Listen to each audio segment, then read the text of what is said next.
once again, I'll be doing mentioning. I have Dr. Joel J. Mudhuri. We also have our Lisha project. Let's end classroom hunger together. For 30 shillings only, you join at Lisha and you start supporting kids. Also, we have Ekara Interiors, that is live life in style. Why choosers? Our services are unique and second to none. We pride ourselves in our versatility of working with flexible customers, needs and budgets.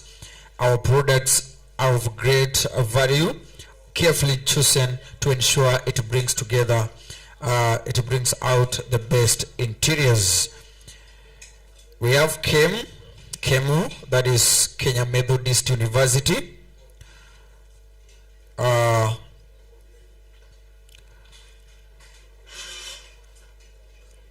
KEMU, they have some different programs. They offer certificate, diploma, bachelor, master and PhD programs in the following schools. That is School of Medicine and Health Sciences, School of Business and Economics, School of Science and Technology, School of Education and Social Science. There are so many. So we have City Walk with style. So we were told that City Walk is coming in Meru very soon. They'll be launching Meru branch. So be ready to have some goodies from City Walk. We still have Optiven. They have the great Oasis Gardens in Nanyuki. So that is a great Oasis Gardens that is located only 10 minutes from famous Cedar Mall and 8 minutes from Nanyuki Training and Referral Hospital, 7 minutes from British Army, and directly opposite to Mount Kenya Wildlife Estate and slightly before Opajeta Conservancy main entry gate. Thank you so much, Optiven. We have Meraki Gift Shop that is located in Greenwood City Mall, Meru, first floor. And I've told you that they do unique mirrors, shuka blankets, fresh flowers, jewelries, plants, and also engraved glasses. We have Finisco. We have Finisco Africa. Legacy Riches, that is 600 meters from Kiambu to Ruiru Road, opposite Nova Pioneer. And also Fen Park Estate, Nairobi, located in Ruai Kangundu Road, just some minutes from Quickmart Ruai, that is Kangundu Road. We have Steamer Circle. That is, why can I join, or why would you like to join Steamer Circle? Number one, we have high dividend rate of share capital year 2022 paid at 50%, 15%. High interest, the rebates on alpha deposit savings year 2022 paid at 11%. Thank you so much, Steamer Circle. We have Busara Forest View Academy, Nyahururu, day and boarding. So 2023 grade 7 and Form 1 admission ongoing. And also they have early years primary school, junior secondary and girls high school from Busara Forest View Academy. We have Green States International School.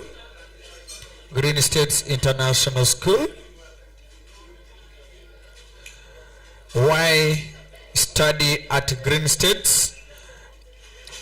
is a great places of school recognitions. That is Kenya's #1 in career development and entrepreneurship. Kenya's #1 in safety and security for students and learning and living. Kenya's #2 in students' character and creativity development. That is from Green States International School. We have Jostech Products Services. They do gift bags, they do book covers, they do exercise books, they do t-shirts, and they do envelopes. We have EcoSteel Africa, rapid and sustainable construction, custom design and build.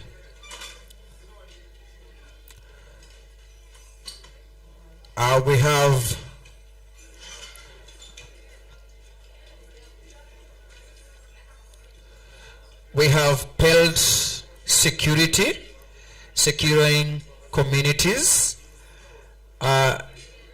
We also have something in Stima Sacco that is saying jipange na kwako. So make sure umejipanga na kwako, mapema ndio best.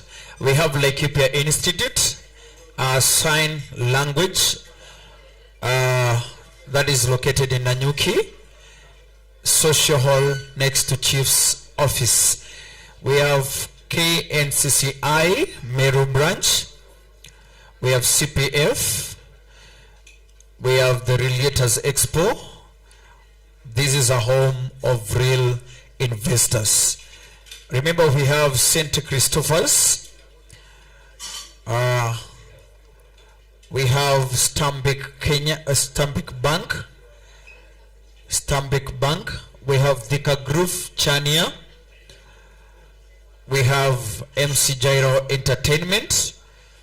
That is MC Gyro Entertainment do they offer the following services: weddings, birthday parties, baby showers, Ruraisho launching, Harambe Thanksgiving, pre-weddings, parental blessing, road shows, and also promotions of your companies.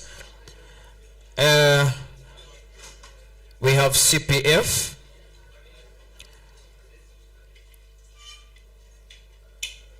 We have Studio One, that dealing with photography. We have Passion Biz.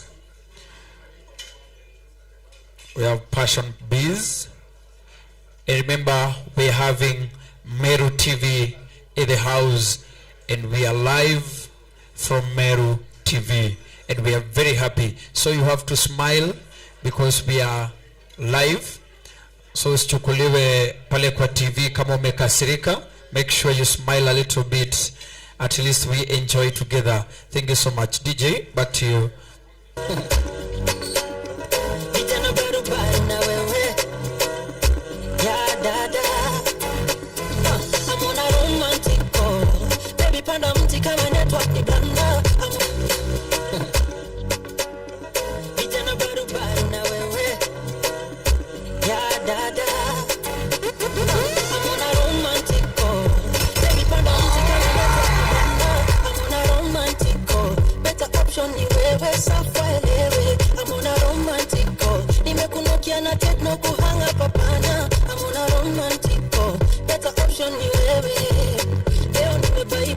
Leta mamako tuongee, tulikosana tangu masikio nitoboe. Hii namba ina msewa movie hapa base. Usireply hata kikutext. Uliwacha kubonda tangu kukuzani zende missing. Mliacha kushuku ule mkisi kuna utame. Na hope bako aliunda fence. Nagopa sana kuliwe na fisi. Hamuna romantic call. Sebi kona mti kama network ni blanda.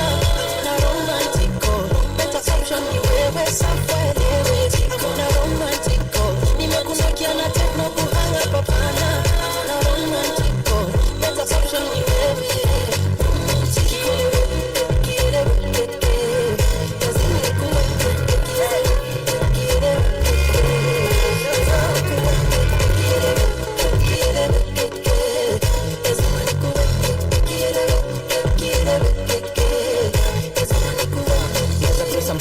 nipigane juu yako, nibonge na God nimwitishe bei yako, nilale chini kunikana kichako, nibonge na gang ndo tufike ratio, pia nadai tu atese Nairobi hadi Dar, couple goals tunaji kwa foots Adidas, hata kali ni kushika nipitajie kwa club, shukuru next one amana liko down, my call to napita. Alright, so right about now I want to introduce for you St. Christopher's, as they do a little bit of a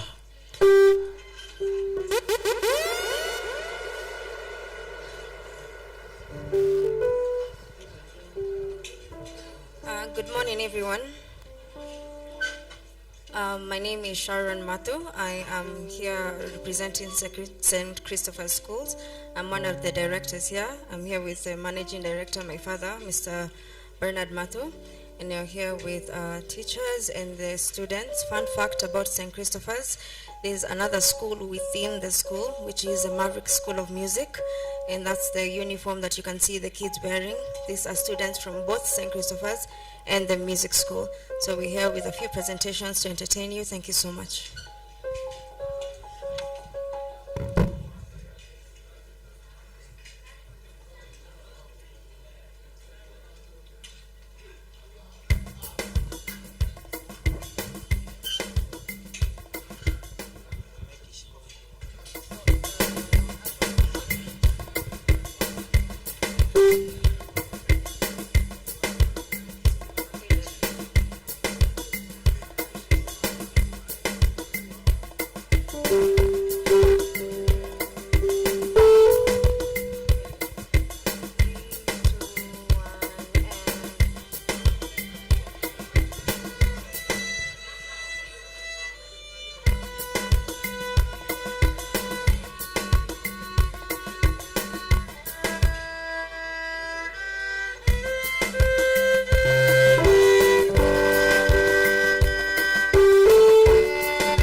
All right, thank you very much. Let's give a round of applause to St. Christopher's.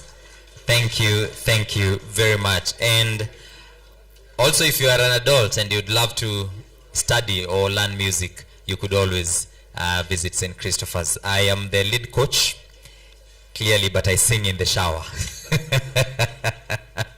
All right, I hope we're enjoying our breakfast. There's someone who's followed me on the breakfast queue and said they raised their hand up until it grew. So I just want to give him a minute also to introduce himself and also introduce his business as we also take the next gear up to why we are here today. And my good sir, there's a gentleman who was helping St. Christopher's with the microphone, so I'd want to request him to assist us again. And if Matu, if you could assist, or Alphas, thank you very much, sir. So there's a gentleman at the corner there. So the drill is as was, you introduce yourself, what you do, and then I'll ask you a personal question. Good morning, everyone. Good morning. My name is Alex Wainaina. I am here because your health really matters to you. You might be very successful in everything else you are doing, but I know 3/4 of you don't take care of your health. So we'll have a desk there to tell you about the products that we have on health, because your lifestyle is as important as the work you do. Our company is called Organo Gold. All right.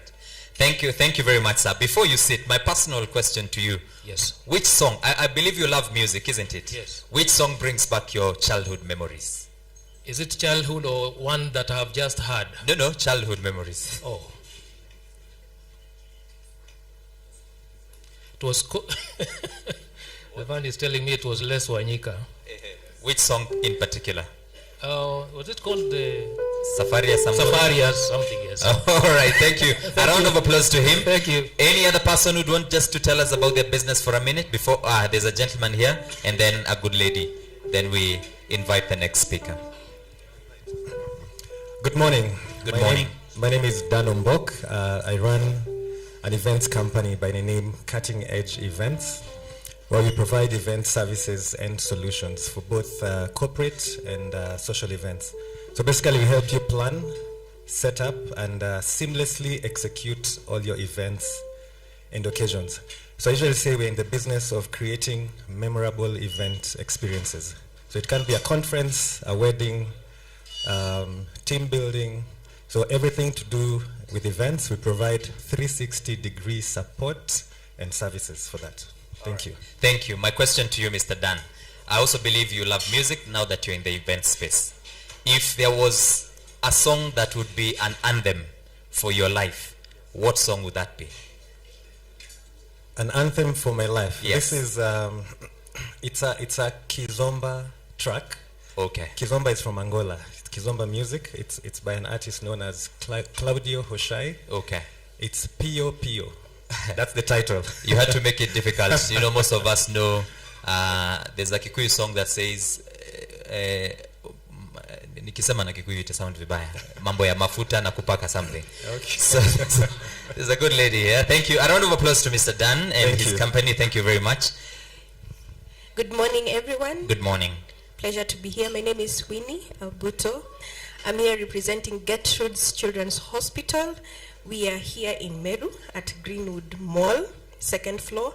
We are the largest pediatric hospital in Africa by the number of children that we see.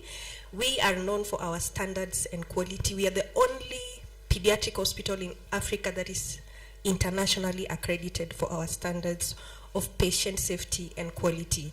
We are here at Greenwood Mall, and we offer pediatric services, specialist pediatric services, and we welcome you all there. We also offer adult services. That is, our dental is open to adults. Many adults say that we are very good with children and they want to come to our facility for dental services. So you're welcome there. Thank you. All right, thank you very much. A question at Gertrude. If you were to swap roles with anyone in your company, who would that be? Swap roles. Yes. The CEO. Why? Well, You want to overthrow him? and No. so that you can run the government? Not necessarily. It's Okay. because I believe in my ability, Okay. and I would want to direct a company like Gertrude's Children Hospital someday. Oh, wow. Thank you. A round of applause to her. Thank you. There's a gentleman at the corner there, and then we'll finish with the lady to my left on the extreme end. So we start with the gentleman, Alphas, this side. There's a gentleman at the corner there, then we finish with the lady. So good sir, tell us your good name, the name of your company, what you do, where you are, and then I ask you my question. Hello everyone, Hello. I'm called Wesley from Pelt Security Services Limited. I think Speaker first, maybe when we started, you started without even a prayer. I think maybe, I don't know, it has been passed by events. We offer security services to all part of region, investment institution, schools and etc. I think majority of people have talked about mall. I think we are the people who are there, Pelt Security. And I can see one of my friends who is here. We are found at www.peltsecurity.com. So maybe you can Google and maybe find us there for more information. Okay. Yes, I'm actually waiting for your question. All right, my question is, if you were to travel, Yeah. who would be your travel buddy or group? My wife, of course. Oh, all right, thank you very much. Thank you. I've had the lady say, oh, so not so many men are used to traveling with their wives. And we asked someone who their favorite 5 things are, and the wife was number 4. So clearly. All right, we have a lady at the other end, then we finish and go to the next phase. Good morning, everyone. Good morning. My name is Leslie Choge. I work with CPF Financial Services, and it's a pleasure to be here in Meru today with beautiful weather. I really like it. CPF is a financial company. Anything finances that you need to, if you need to save your money, if you need to invest your money, or any financial advice you'd need, we are the right people to come to. But we are an innovative company. We are in almost every sector, and we'll be speaking about it later on today. So please feel free to stop by and ask us any questions you might have. All right, thank you very much. I'll start my question now. If you were to invent a rule at CPF that anyone or everyone else would follow, what rule would that be?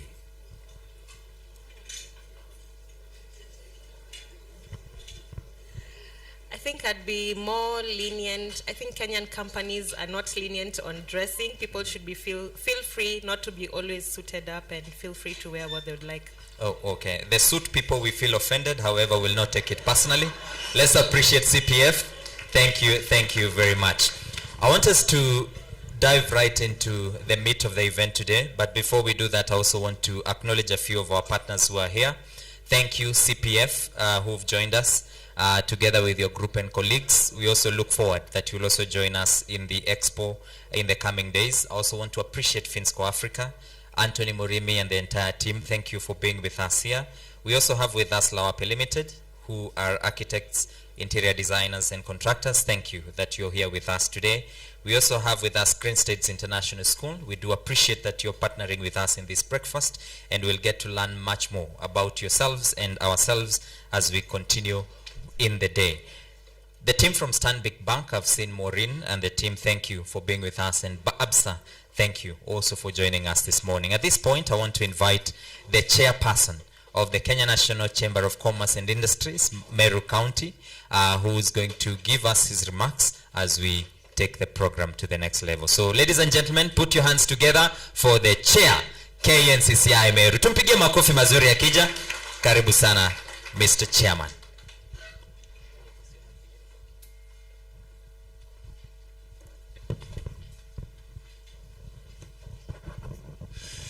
Good morning. Yeah, my name is Gikaru. I am not the chair. I am the CEO, Kenya National Chamber of Commerce and Industry. I am here on behalf of the whole chamber and the business community in Meru.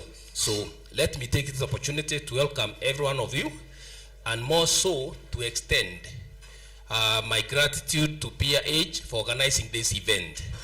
I am very happy that we have an opportunity today to meet together so that we can be able to discuss business, which is our main our main hustle today.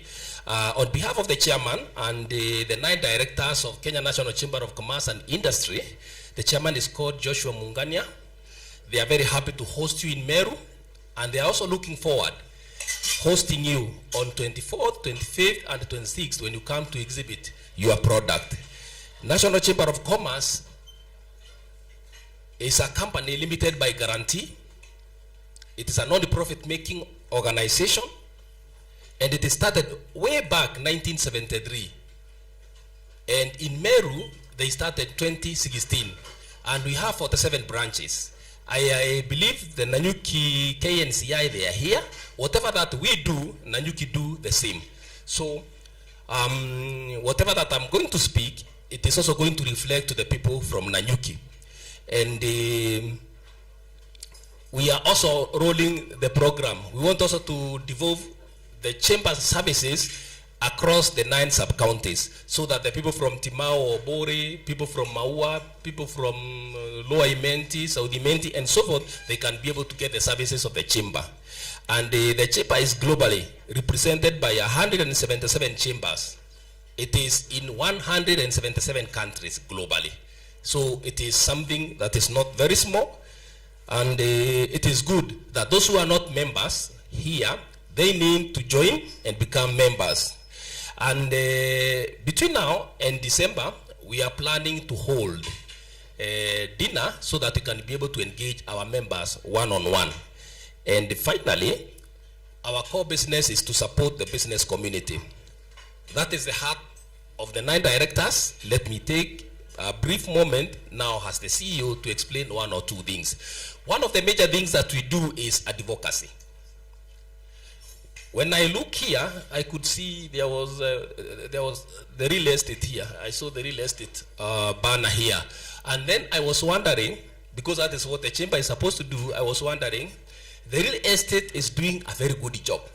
But when we come to exhibition, we don't see the artisans, the people doing gypsum, the people doing the tiles. We don't see them. I want to encourage the people from the real estate to put on board the artisans so that they can sponsor them, have a tent so that they can exhibit their skills, and they can be able now to access the job market. Advocacy is key to us. I have been thinking, like now, the circles in this country. From KRI point of view, interest income is not supposed to be taxable. But for many years, SACCOs have been paying taxes on interest. The SACCO needs to join hands with us. We can have that conversation through the ministry, and they can be able to get a rebate. The banks are supposed to pay because they also have other fees that they charge, and they do it. They know how to calculate that percentage. So for SACCOs, we have something for you on advocacy. And then we also do tax planning to our members. And the tax planning is a big event in our calendar, because depending on how you structure your business, you'll be able to avoid a lot of taxes. As an accountant, we say tax avoidance is allowed. Tax evasion is not allowed. So depending on how you structure your business, you'll be able to get advantage of saving on taxes. I want to give a very brief example. Suppose you do a business and you have a vehicle, probably a Prado, that is bought by the business. The rules of KRI requires a percentage of the CC of that vehicle and the value of that vehicle put to your salary, so that your salary goes up and it is taxed at 30%, which means you pay more. But if you are to restructure the same business, whereby you have the vehicle operating under your personal name, what you can do, you can easily claim the mileage, and the mileage claim is not taxable as far as KRI is concerned, and you will be operating your business in the right way. I want to give you some of the things that we can do as a chamber to help you plan and be able to save on taxes. And finally, we have a microcredit program. I have already circulated the flyers. we are supporting women and youth in business. And any business, even if it is owned by the men, we are also advising the men to restructure their business in a way that 60 to 70% is held either by the youth or the women, and they will be able to access the credit facilities that we are giving. And for those who do not have registered businesses, they can attract between 10,000 to 200,000.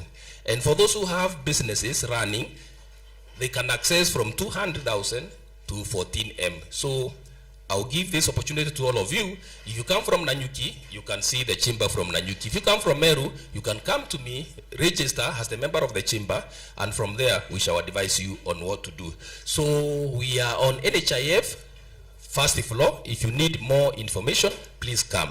Thank you and God bless you. Thank you very much to the KNCCI, and pass our regards to our chairman and the entire board. I'd also want to acknowledge My Credit, who are also here with us, and they promised us that if you needed 10 million shillings, you could actually get from this event here today. We also would like to acknowledge Nisiri Ventures. Thank you for partnering with us in this breakfast and also walking the journey with us since we started. And for the ladies who are here, Nisiri have an event for the ladies. It's called The Woman, and it has all the leader profiled women that you could think of, Caroline Mutuko, Karibi, and the likes. So join her and others on the 10th of this month at the Nanyuki Sports Club. So ladies and gentlemen, at this point, allow us to move now to our first speaker from the partner side. And we have title sponsors who've continued to walk this journey immensely with us. I want to invite the first one from Fensco Africa. So ladies and gentlemen, please help me invite the all lovely Joan Karaoke. Asante. Tumkaribisha kwa makofi. Karibu sana Joan.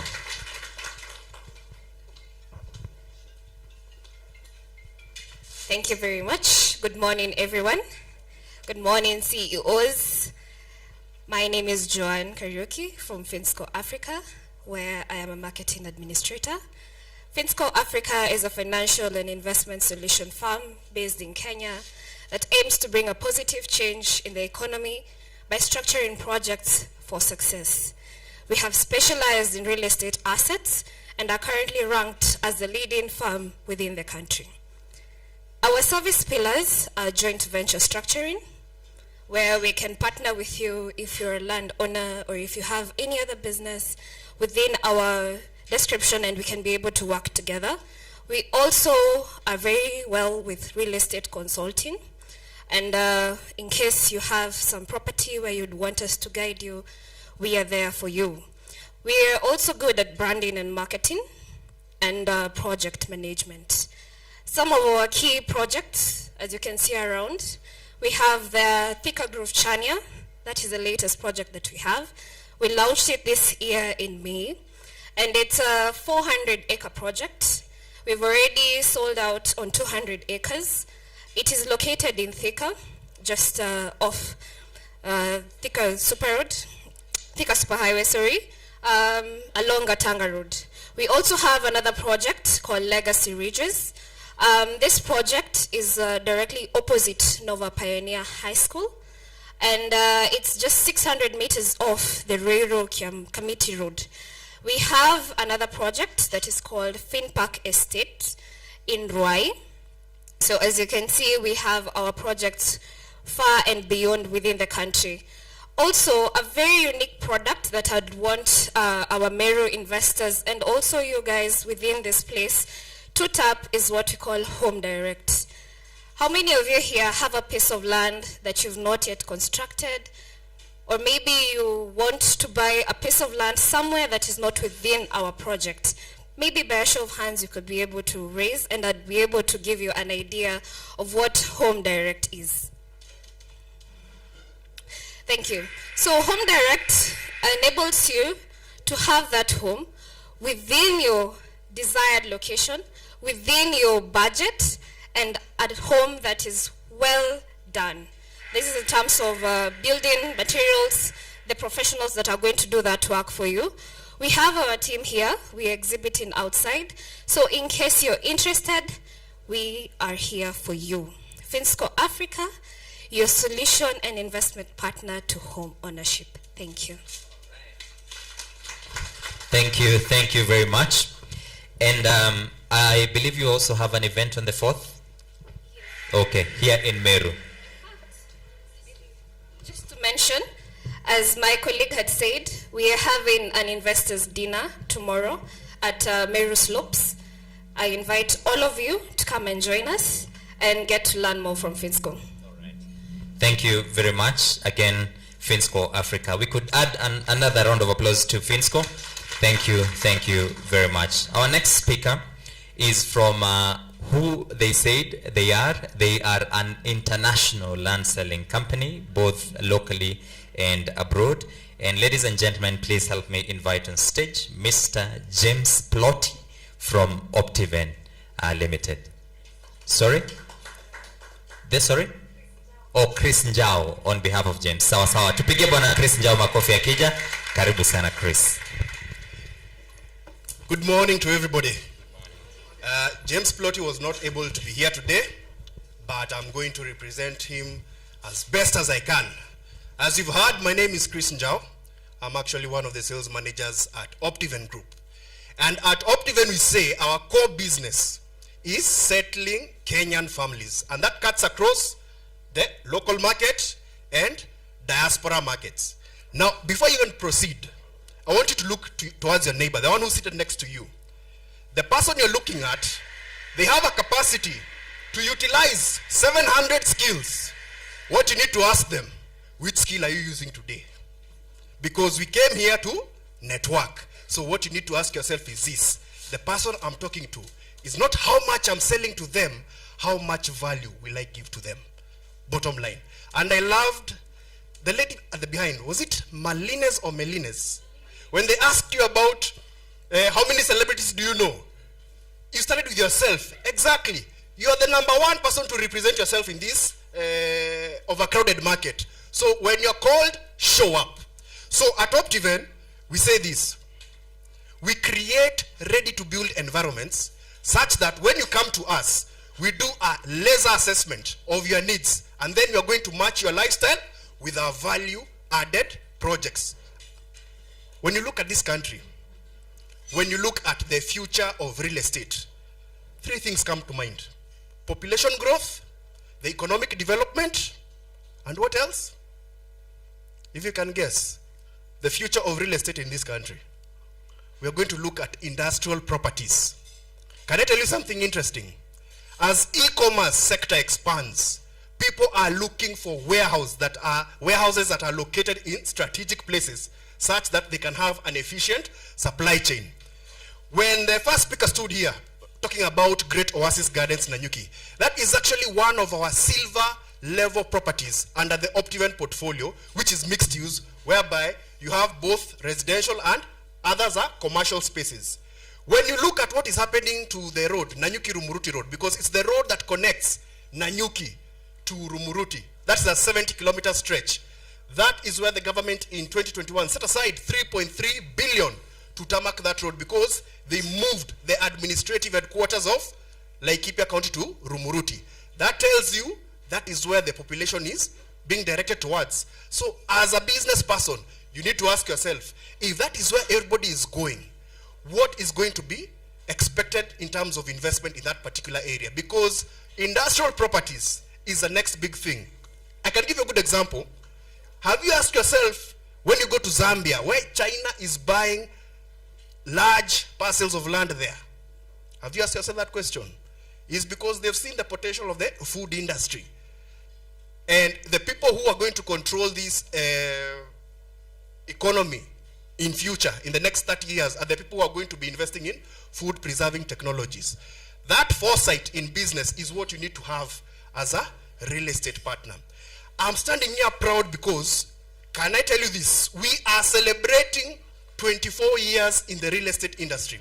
Do you know what that actually means? It has been 24 years of consistently delivering on our promises across all markets. And that is why we have a strong presence in the USA, Kenyans in USA, Kenyans in Europe, Kenyans in Southeast Asia, Kenyans in Australia, across all diaspora markets, because ultimately, when we want to increase our global footprint out there is this. When we as Optivent say we are offering value-added property, we seek to evolve beyond the Kenyan market. We have now begun looking at Africa. We are looking at other markets like Congo, DRC, because that is where people will be looking for real estate in terms of doing business. So ultimately, a time is coming whereby you'll be stepping foot in every country across the globe, and you'll be seeing Optivent there, because what you want to do is replicate our business model. When we say we want to settle families there, probably they are there in that particular country, but nobody has stepped up to show them this is how you can come and do your residential developments. Because fun fact is this, residential developments are still the core driving thing in real estate in this country, and I believe so in the African market. So if you want to be a global champion, you have to see beyond where you are right now. And I loved what Joseph said, Mr. Joseph, Pirage Marketing. He said, don't be too serious. You know why? That's how you easily start networking with somebody, just by a smile. I can assure you what they're doing right now, bringing us realtors together here. He will go beyond the Kenyan market. You'll be seeing such expos in Zambia, in South Africa, because that's the next level. So even us, as we are standing here, as we seek to expand our footprint to help Kenyans and non-Kenyans to get their preferred real estate developments, we need to go to the next level. Again, we came with our team. I'm just going to introduce them briefly. They can stand up. We have our senior sales managers here. We have Pauline Mbula we have also another senior sales manager there, Jackie Kibachia, and also we have Alice Wamboi. She's actually based in the Nanyuki office. So if you happen to be in Nanyuki today, or you wanted to do a site visit to Great Oasis Nanyuki, she is the person who's going to do it for you. So other than that, I'm glad to be here, but I cannot afford to sit down without acknowledging one of my mentors. When you see me standing here addressing you this, one person shaped me because he taught us how to discover passion. Mr. James Karundu, please stand. I believe you all know Mr. James Karundu. Mr. James has a unique talent in identifying your passion. He's actually the founder and CEO of Passion Biz Academy. So if you're in this crowd and you don't know what your passion is, just 5 minutes with this gentleman, you are going to leave this room having discovered your passion. So asanteni sana, Optivent is here. I look to interact with each and every one of you, including even Fidsco and all other real estate providers that are here. Because one thing I'll tell you is this, the person who's next to you is your destiny helper. Asanteni sana. All right, thank you. Let's appreciate Mr. Chris. Well, I don't know if I'm the only one who thinks this, but in his other life, he would have been a preacher. Did you want to say an amen at some point when he was making a presentation? A round of applause to him once again. Thank you very much. Now, I have a gift that I want to give right now. However, this is not for Team Optivent, it is for the rest of us. And for those of us who've also had the pleasure of interacting with Mr. James, we get emails from him every Monday, loyally, without fail, inspiring us and mentoring us. Thank you so much, sir. I'm also a product of your mentorship, and I really do appreciate it. Thank you. A round of applause to our keynote speaker. We will get to hear from him later. Now, I want to give a gift, and this is a question in regards to Optivent, our just immediate speaker. What is the tagline for Optivent Limited? Their tagline? David, no.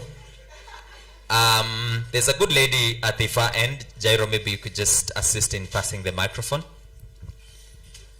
Kule nyuma, tagline ya Optivent Limited.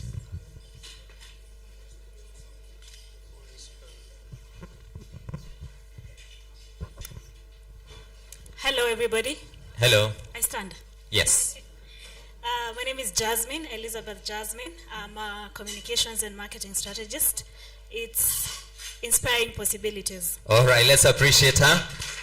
Thank you. Now That's my gift. Yes, your gift is coming from Optiven. They're going to give you 1,000 shillings. Let's appreciate Optiven. Thank you, thank you. Nimewaseti kunaendanga hivyo. So Chris na team mjipange hapo. Oh yes, thank you. Na muongeze ingine yangu moja juu ya kuwasaidia hapo kidogo. So now, ladies and gentlemen, I want us to invite our next speaker from Green States International. So put your hands together for the lovely Jane Wamboi. Tumpigie makofi akija. Karibu sana.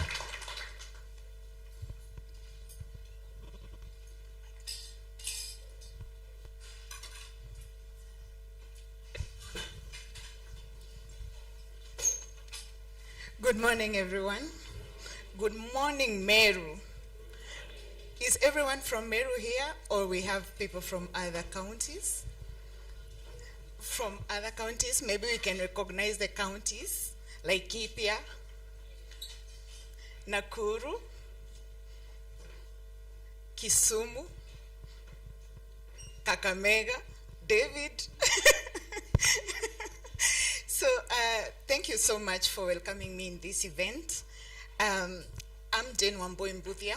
I'm a marketing consultant and an administrator at Green States International School. I'm here today, not necessarily to ask you to give me your kids. I'm here to look for mentorship for our children. This is the part that maybe nowadays we are not focusing on. As institutions, educational institutions, we need to mentor these kids. We need to show them what we are doing. We need to show them their other career paths, except from the white-collar jobs that we know. Because I have seen great minds here who are in real estate, people who are in other marketing as part of their careers. So that is the main purpose here. And why should you offer this at Green States? Green States has been recognized as one of the great places to school. Those people who know that recognition, it's an award that is a global award that doesn't come easily. Can I see a company that is 50-year-old here? I see KNSCCI is 2 years shy of 50. 50-year-old? Which company? Over 50-year-old? 100. Nice. Nice to know. So Green State is 87-year-old. So the school was established in 1936 by the Green States family. Green States is it's a surname for a family in the UK. And a short history, it was a colonial school meant for the whites at that time. So you could imagine colonialists coming from Tororo via train, bringing their kids to Nakuru, and they would just alight at the school, and all that rich history is still very present in Green State. So it is a great place to bring your kids, offering the British curriculum currently with A-levels, BTEC, and Pearson as one of the things that is offered at Green State. So we live up to our motto, which is, it is admirable to do the right thing. I am very pleased and very honored to be in this place to invite you all to Green States for an experience. We would like you to come to Green States, spend 2 days with us. You can bring your child along to have the experience. It's free of charge. They can even board for the 2 days so that they can be able to interact with the global world. We have all nationalities. We have over 70 nationalities present in Green States currently. And if you want to build also a career path for your child, may it be in aviation, we offer it in the school. May it be co-curricular activities. Think about the sports, think about rugby, horse riding. We have just introduced, the most recent thing that we have introduced is athletic training center, that you don't have to go all the way to E10 to develop a career to your child as an athlete. So that is also present in the school. So I welcome you all. Feel free to interact with me. You can start booking your experience nights at Green States. So you are all welcome, and thank you so much. All right, thank you. Let's appreciate Jane. Asante. Sana. Now, let me just show you the schools you went to. If you used to sing Moshere ne moega oreago nageshiko ogeda, so you're not pretending you went to group of schools. That was a polling station. Again, if you went to a school when you were at lower primary and you were told to touch your ear on this other side so that you could graduate to the next level, you went to a polling station. But we want to appreciate that St. Christopher's is here and Grinstead International Schools are here as well. A round of applause to them once again. Now we are shifting gears again. We had someone mention CPF, and we know how much CPF has been involved in fulfilling lives. I want us to invite Paul Katana from CPF as they also make their remarks. Let's put our hands together for Paul Katana from CPF. Tuwapige makofi mazuri. Karibu sana bwana Paul.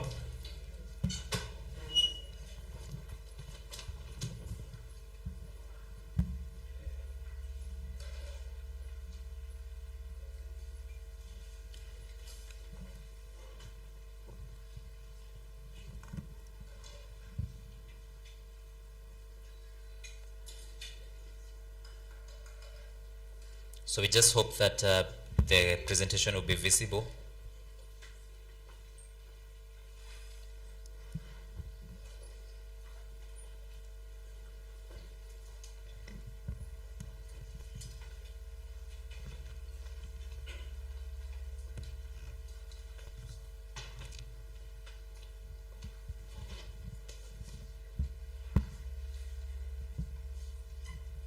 So as they continue to set up, all right, you ready? Okay.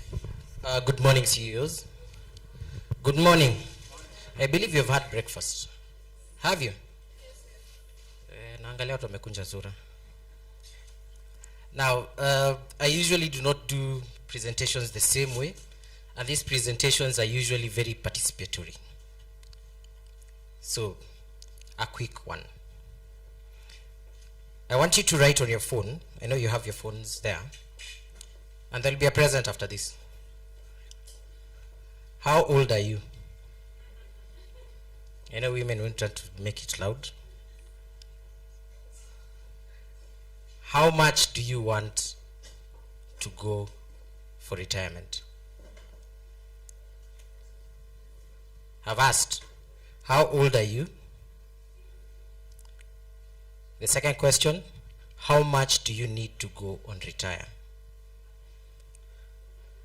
The third one, when do you want to retire? The fourth one, who's your next of kin? Msinyamaze sana kwa next of kin. Najua leo asubuhi mjashikana lakini ni sawa.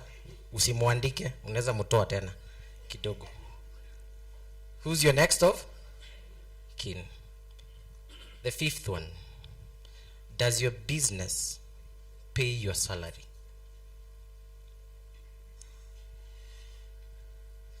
The business you're in, does it pay you your salary? And the sixth one, and the last, have you ever gone on holiday?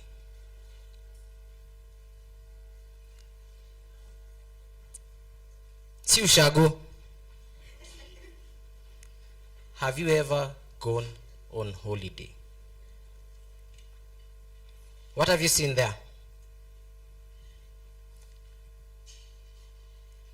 What are you seeing? Are you seeing something? So, if you are to go and retire today, the amount of money you have indicated, how much do you have?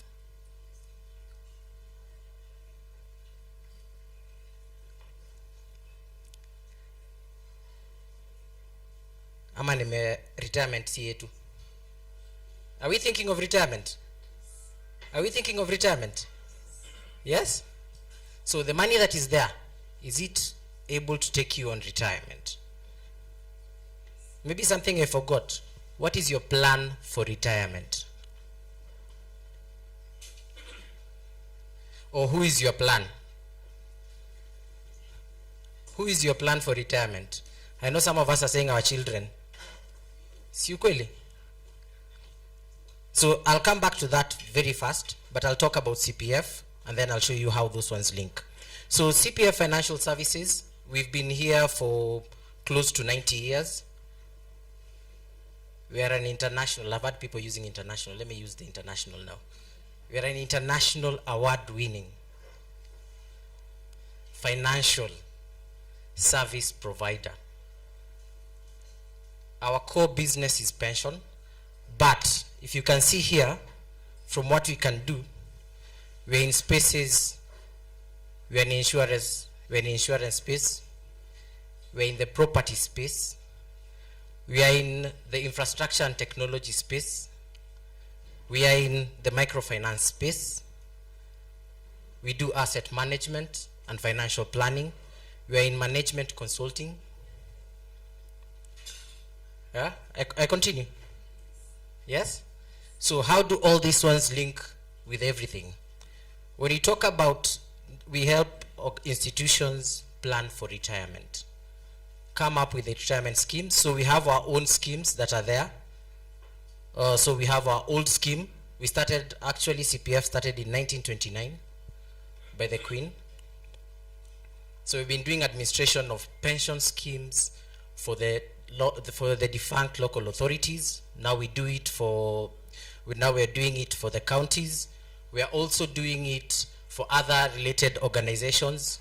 We're the ones who are currently now handling the public superannuation scheme, trying to get into that space. We do assets under management. We're about 100 billion worth in terms of asset management that we carry out. And our services, you might use them, but you don't know that you're using them. You're using e-citizens. Sindio? The framework was built by CPF. You've heard of Hustler Fund. If people take out money, wanamba wana save, sindio? We're the ones who built that platform to be able to do the saving aspect. So we run several solutions. We are across the board in terms of what we do. We also run what we call a trust fund. I'll be able to indicate and show to people that you can move away from writing next of kin, the person that utaki kumwandika. And we have a fully registered trust fund, so you can move away from indicating. I know ladies, when wameulizwa next of kin, they never wrote their people. Wamandika mama zao. Si ni kweli? The gentleman najua mandika bibi zao. True or false? The gentlemen wameandika nini zao, but the ladies have not indicated that. The question is, do you trust that person that you've indicated there? Amata kuacha. Even your mom, the moment akipatia pesa ataka na wewe. You've never given your brother or your sister 100 shillings. Ukimpatia unamwambia nimekupatia lakini ni kama ni deni. Utanirudishia. So we find a way of how to help you. You move away from indicating that person that you're indicating to a corporate trust. So we have a trust fund that will help you take care of your welfare, and we can be able to showcase how you can be able to leverage that even as you're doing your investments. How can you be able to protect those investments in case of anything? So we're in the estate management space. In terms of retirement, post-retirement medical funds, we have a post-retirement medical fund. We can be able to showcase how you can be able to do that. In the real estate space, yes, we are in the real estate space. I have very cheap houses. One of our houses that we're selling, it's only $1 million. Talk to me, I'll show you. It's called Naserian. It's in Karen Olelua. You've seen, it's cheap actually. In the school space, how many have been to Eldoret? Eldoret, your home. You've seen Nova Pioneer. Yes, that is our investment. We actually built it in a record 60 days from the day from groundbreaking to people reporting to school. We're investing about 4 billion there on Nova Pioneer. So you can come in and we can discuss. We're in affordable housing space. If you're along Langata Road, Nyuma 1824, you've seen Freedom Heights there, the mall. That's us. come and enjoy piped gas, the experience of piped gas. You just come, plug in, come and enjoy the services there. We are in that space. We are doing, we are now currently working on other projects to assist. So come and discuss with us. It's a fully functional subsidiary of CPF. I know my time is there, so I'll be done. So when so in those spaces, we are there. When you talked about age, in just a minute, I would have shown you how you can be able to understand yourself in terms of how do you plan your finances. And one of the things and how you do in terms of how your incomes and how you project your incomes based on your age. And we can tell you who is investing at what age and what kind of investments you're picking up and how you come up with that one. So from the ages of 23 to 33, which you say is our brokest years, where I asked you about your age, and when you see at that particular age of 60, what kind of incomes and investments and how they usually utilize in terms of the investment and how they carry out investments, even in terms of how they do their savings and everything else. Anyone that you meet inside here, nimeongea kuhusu pension, the people who are this age, 23 to 33, none of them will discuss about savings. Hapa ni umri wa kukula, and it's rightfully there. The people who are here at about 40 and above, they are scared.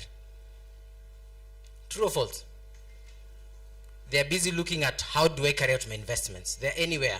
And you'll see even when they're carrying out the investments, they're the ones who are at a risk of how to get into particular investments. Atanunua shamba mahali ambapo hajui, won't follow a professional, ama amesikia ndugu yake amenunua. They end up losing. They have the easiest prey to be got to in terms of investment and savings. Watu wamefika 45 to 50, 55 there, 55, 60, look at the scandals. They're the most scared, kwa sababu mtu wako amejipanga kwenda kunini. Most of these people, deals, want the next thing to get out. It's usually there. So, but we'll teach you in terms of what you can be able to do. So we are everywhere in the country. We provide solutions internally and externally of this country. So we are doing solutions in Rwanda, we are doing solutions in Uganda for most of the major pension schemes that are there. In Southern Sudan, we're developing that for them also. So meet, my team is here. We have an office in Meru as one of our offices there. You can visit any of our offices across the country and we'll be here to discuss more. Thank you. Right, thank you very much. A round of applause to CPF. Thank you so much, Mr. Paul. Tumeona mahali tuko wale watu wa kuna kadil na ngoja kaivane. Umeona mahali huko? But I know most of us are at a better space and will keep getting better. I'd love us to hear from Plan Over Technologies. And ladies and gentlemen, I want you help me invite Mr. William Dirango from Plan Over Technologies. Tumkaribishe kwa makofi akija.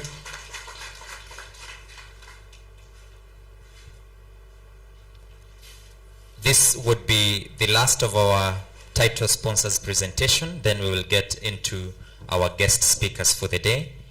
Karibu sana sir. Hey, good morning everyone. It's a pleasure to be here with you people. And I didn't know I would make it today. I arrived here very early in the morning today. So I want to say I'm happy to be with you. I want to introduce something interesting because all of you are in very solid investments and companies and stuff. But I don't know how many of you are in what we call technology business. Just show me your hands. What are you doing in technology? Okay. Anyone else in serious? Okay. This is actually the future. Thank you. What is it? Okay. Thank you so much. That's photocopy machines.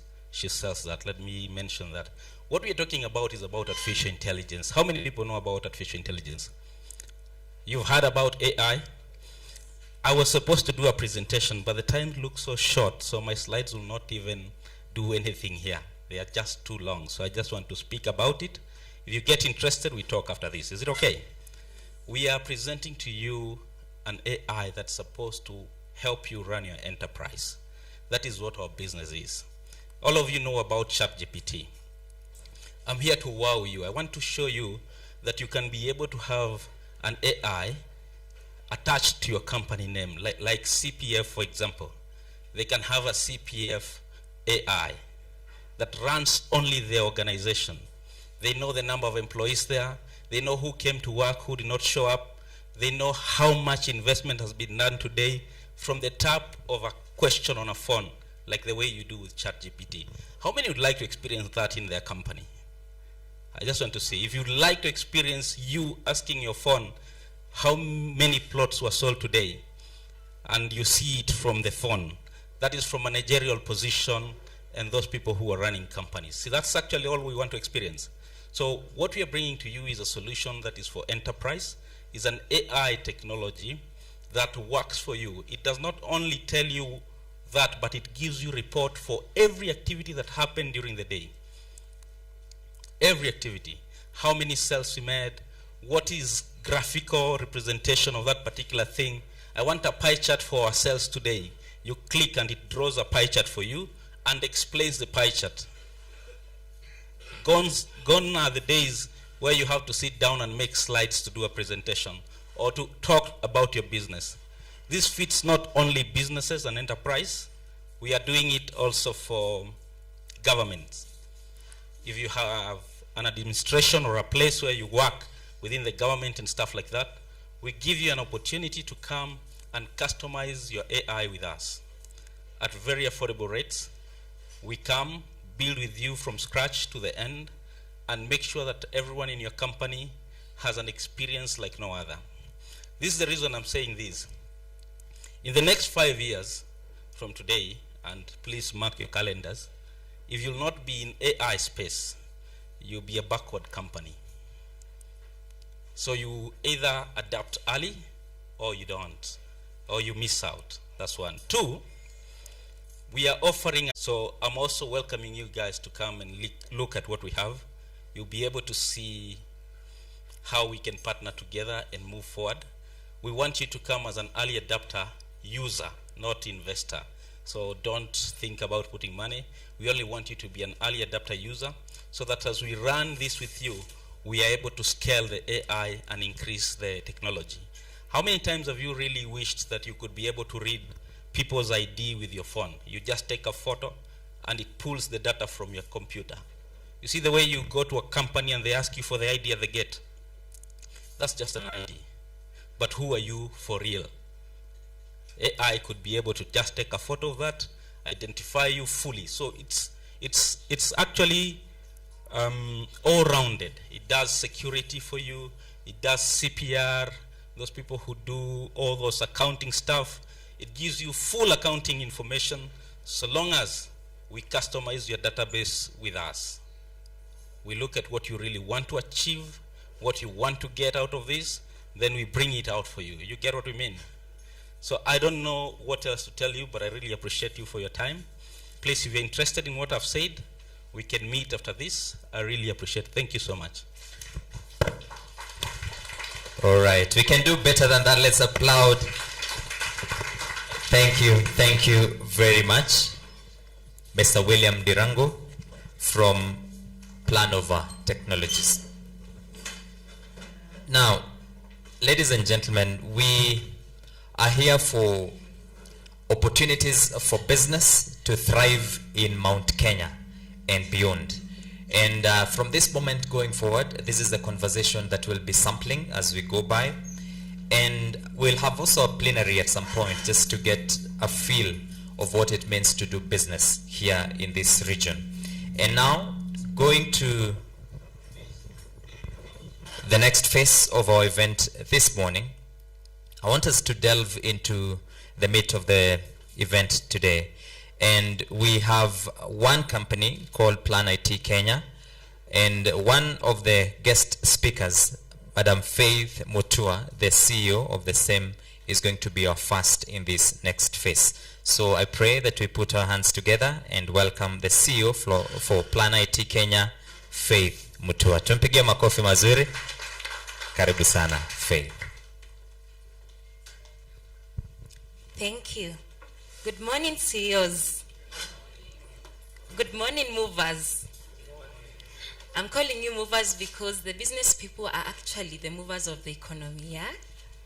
So my name is Faith Mutua. I'm the team leader of Planet Kenya. It's a digital marketing agency, and we are based in Karen, Nairobi. I work with a team of people who are very adaptive to the changing technology. They are very creative and very professional. So what do?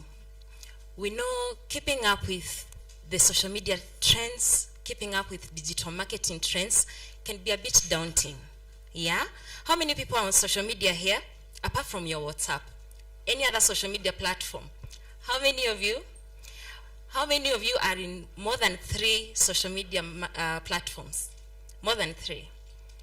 For personal? Yeah? Okay, and for your business? Just Optiven. Yeah, I can see James. Yeah, so we know it can be very daunting because the trends are always changing. New things are always coming up. And since you have already your industry to deal with, marketing in the social media age can be a lot of work, and that's where we come in. We keep up with the trends for you. We take off the stress from you, and now we elevate your business in the digital space. So I have a few things I'll be talking to you about digital marketing to just shed a little bit of light in it. And these are some of the things that I'll be talking about. So before I even tell you what digital marketing is, in case you don't know what is digital marketing, why digital marketing?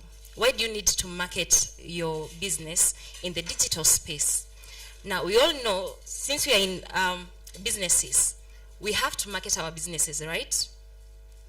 And you know, if you're doing your business without advertising, it's like winking at a girl in the dark. Men, hello? You're the only one who knows what you're doing. Yeah? When you wink at the girl in the dark, you're the only one who knows what you're doing, but no one can see you. So that is how business is if you're doing your business without advertising it. Yeah. So now, digital marketing, why you should actually focus on it right now or in this age, it's because we are shifting to from the traditional methods to more of the digital methods. Because compared to, for example, billboards, when you put up a billboard, can you tell how many people saw your billboard? Optiven, when you put up a billboard, can you tell how many people saw your billboard? Not really. When you run your advert on TV, can you tell how many people saw your ad? Okay, maybe the TV can give you those statistics when you ask for them, but from your side, you can't actually tell. You can't tell how many women saw or how many men saw that advert. But now with digital marketing, you get targeted advertising. So before you start advertising your business, there's a process where you can actually choose who do you want to target? What's the age group? Yeah. So if you're running a school and you know you're targeting parents, definitely you will target people between, let's say, 25 and 50. You'll not be targeting people in around 18. Yes. If you sell cosmetics or beauty products, you want to target more of women. So with digital marketing, you actually are able to target your specific audience without just shooting in the dark and just marketing to everyone. So then digital marketing, it helps you to make very data-driven decisions. So if, let's say you're marketing on, let's say the security company, and you want to market actually to, let's say what schools, you want them to get your services. When you do the first adverts and you check on the metrics, you're able to make your decision on the people who saw that advert, the interests they have. Did you know that? In digital marketing, you can actually tell the interests people have. So if you see the people who are engaging with your post are actually people who you're targeting, then you're able to make a more data-driven decision moving forward with your marketing or even improving your product and your services. And like again, if you are using billboard where you can't actually tell who saw it, yeah. And then now the other thing with digital marketing, it's very real time. And like billboard, again, you can't get direct feedback from your target market. They can't tell you if they like your product or not. They'll probably see a billboard of company X, and maybe they've had a bad experience with the product or the service, and they'll just say, oh, I don't like that company. Their services are so horrible. But they didn't tell you. They told their friends or the person they are with in the car or they are working with.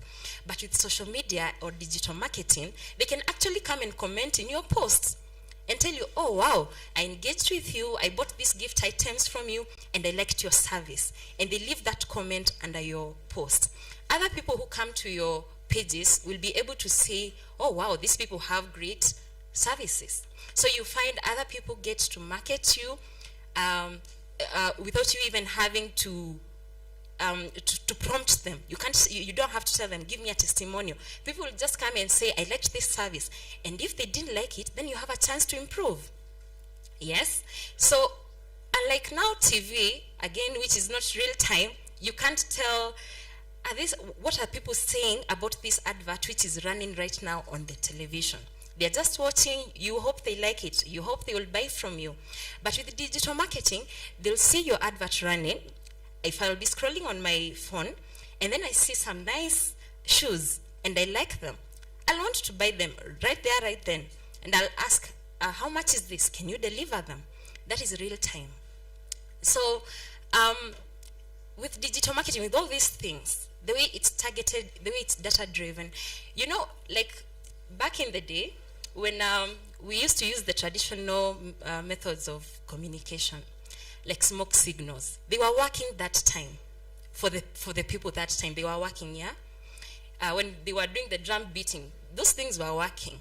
But if you were to use smoke signal now, would you know someone is trying to communicate to you? You think a house is burning somewhere. Yeah? If you, someone said shisha. You think someone is smoking somewhere, you're like, why are you smoking? And maybe someone is trying to communicate, which means there is a shift and you can't continue holding onto the traditional methods, hoping they will continue working for you the same way they were working back in the day. It doesn't mean they'll not work. They'll always work, but will you give you the results you actually need? Because in business, we don't have a coin to lose. We want to spend, we want everything to have a return on its investment. So you can't just be shooting in the dark. You can't be winking at a girl in the dark, yes?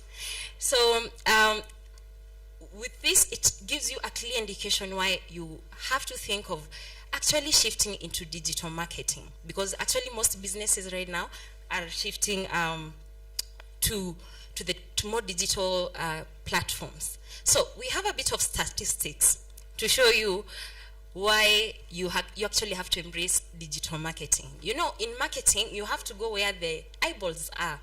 And in digital, we call them the digital eyeballs. Where are people looking? When I'm driving and you're in your car, are you looking at the billboard or you're listening to a podcast? And maybe thinking about the report you have to do, the invoices you have to send. Yes? So you have to think, even if you're using the other traditional methods, where are the most eyeballs at? Where are people looking? And as you can see, we have 4.8 billion people who are active on social media. That's like 50% of the world population. Can you imagine that? This is a big audience. So if this is half of the population who are currently, in 2023 as of November, who are active on digital platforms and social media, don't you want to reach them? Even if you get to reach 10% of that, yeah? And among the 4.8 billion people, they spend average of 2 hours, 24 minutes in a day. That's a lot of time people spend on their phone. So just like when back in the day we would spend a lot of time watching TV, you see how many ads run on the TV. After some time, there's a break, and then there are several ads. So in a day, you can see Optivens ad like 10 times or 100 times, yes? So now you can imagine these 2 hours in a day I'm spending on my Instagram or my LinkedIn. How many ads can I get to see that time? And as a business person, you want to leverage on that time because this is a lot of time. So you can actually make those minutes count, yes? Because people get on social media to actually look at entertainment or news and trending things. But then in the midst of that, you can throw in your content. You can make it interesting. Yeah, you can even use trending words to sell your product to them. You don't have to directly just tell them, come and enroll in this or buy my services. You can, in an entertaining way, engage your crowd, and in the process, you market to them. Because at the end of the day, you want to stay on people's faces. I always like using the example of these big brands like Safaricom. You'll always see Safaricom ads everywhere. When you walk, you'll see a Safaricom a building painted Safaricom. You'll see, when you get on social media, you'll also always see those ads because they want to stay on your face. They want you probably not to buy directly, but the moment you want to make a decision, the first thing that will come to your mind is company A, yeah? So you want to stay on people's faces. And now, the people who spend this much time there, 71% of them, when they spend the time there, they're likely to first buy your product and service if they see it, yes? And then when they buy it, they actually 71% of them have, they're likely to recommend your service or your product to their family and friends. That's a huge percentage right there. So there are several ways you can market on digital marketing. We have social media marketing. We have search engine marketing. Social media marketing, it's Facebook, Instagram, LinkedIn, and Twitter. Twitter is very good for live conversations because you actually get to engage real people in real time, in real time. So on Twitter, you can start a conversation. Like 2 weeks ago, we had a campaign running for real estate people when the demolitions were going on, and we wanted to create awareness on the process of buying land. And we just started the conversation, and in a few minutes, thousands of people actually engaged in the conversation, and this was in real time. And the conversation continued for over 24 hours. They were still the hashtag was still trending at number 2. Because these are actual Kenyans who will give you actual feedback on the pain points or the parts that they are satisfied with in your business. LinkedIn, again, it's a very good platform, especially for all of us professionals here, because now they even have a very good option where you can actually get to connect with people who you're not connected to directly, but you can actually get introduced to. So what we are doing here today, the networking, LinkedIn have actually digitized that, and you can actually use that channel to leverage it for your business. Yeah. So we have your search engine marketing, which is Google, YouTube. When you Google your business, we all have businesses here. Okay, don't Google your direct name. If you Google something in your industry, like if you Google School of Businesses in Meru, will your company come up? If you Google security system company, will your company come up? If it doesn't come up, probably it's your competitors coming up. And you want to be on top of your competitor, don't we? Yes. So it's, and then search engine optimization. If you have a website, you clearly want your website to be on page 1 of Google. No one ever goes to page 2 of Google. Yeah? You want to be on page 1 of Google. So that's where the search engine optimization comes in. You want to be on the first search results of Google. So I know most of you probably have used digital marketing, and maybe you have a bit of fears surrounding digital marketing. Yes? How many have used digital marketing and didn't work for them? Or they feel like it didn't work for them? Oh, none. It has all worked for you. That's amazing.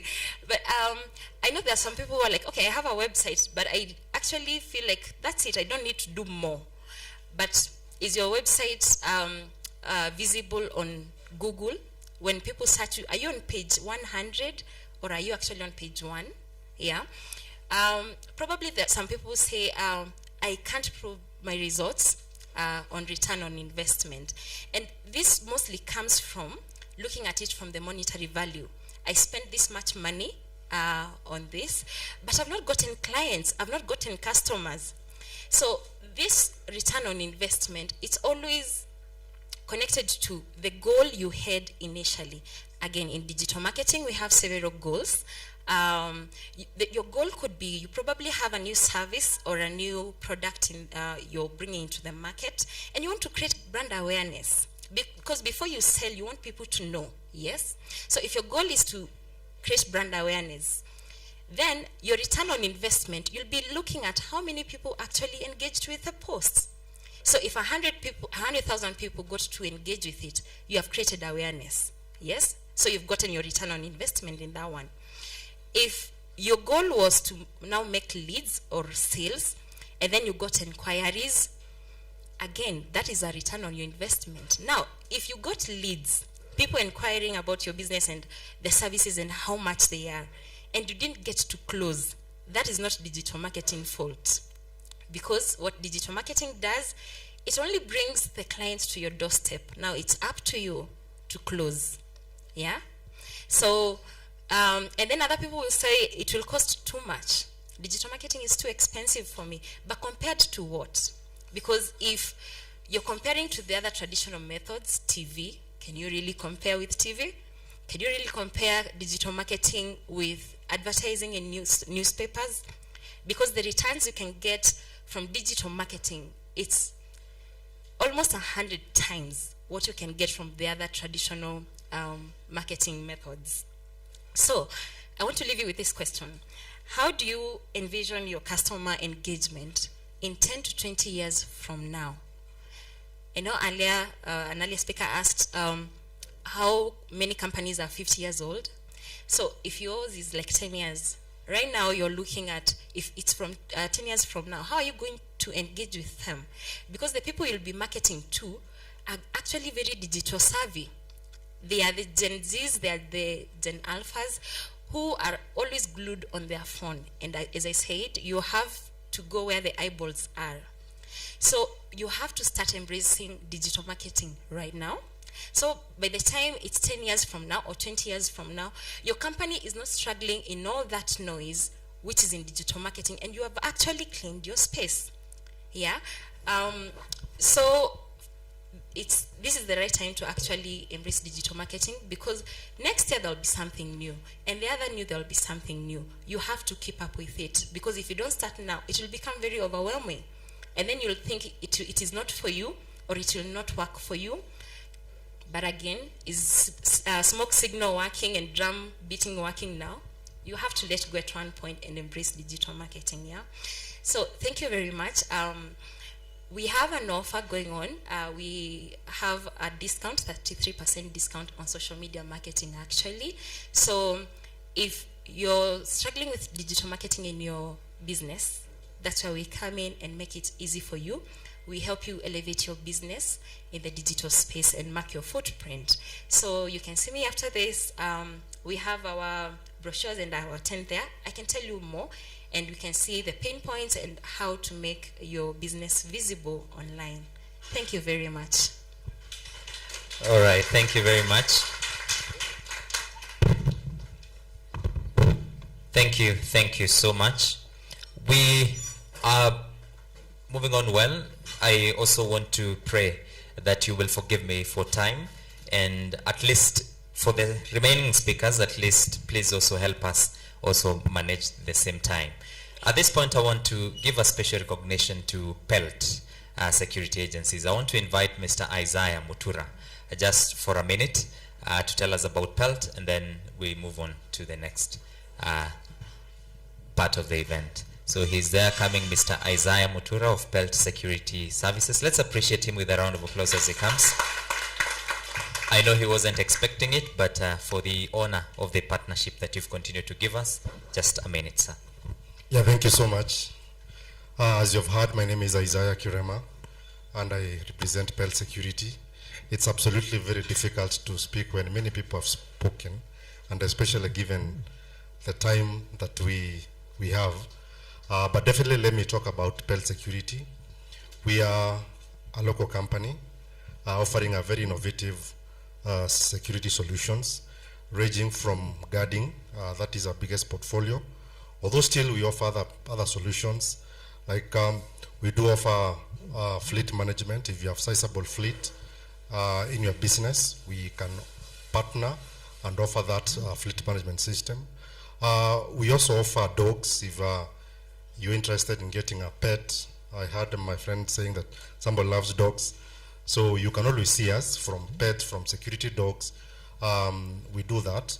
We also offer event management security. So if you are hosting large events, small events, we are the leading company that is able to offer those solutions.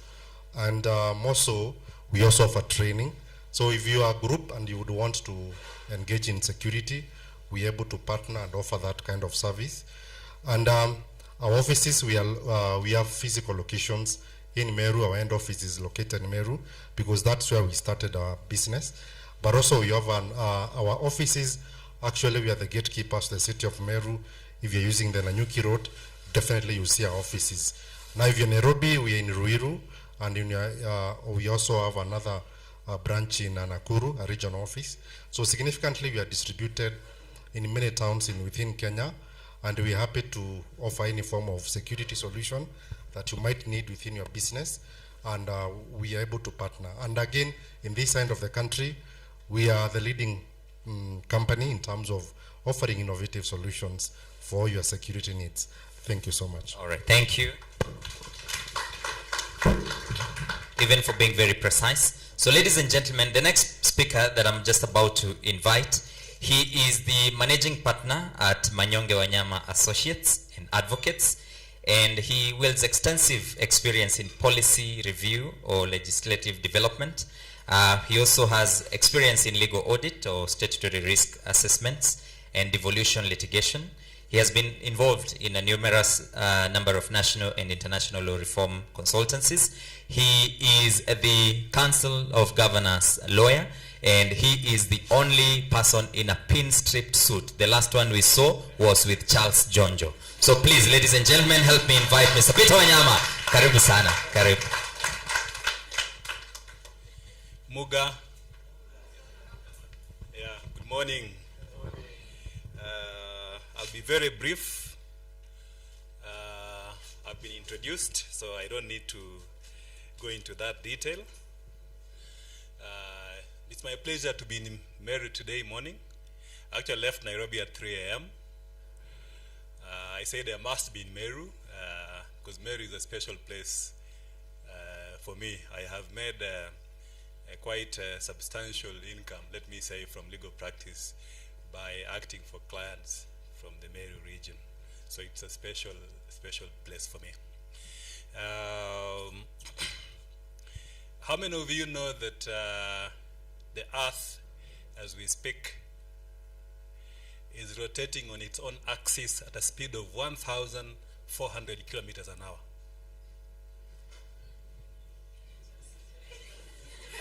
And how many of you know that the earth revolves around the sun at a speed of 107,000 kilometers an hour, revolving around the sun?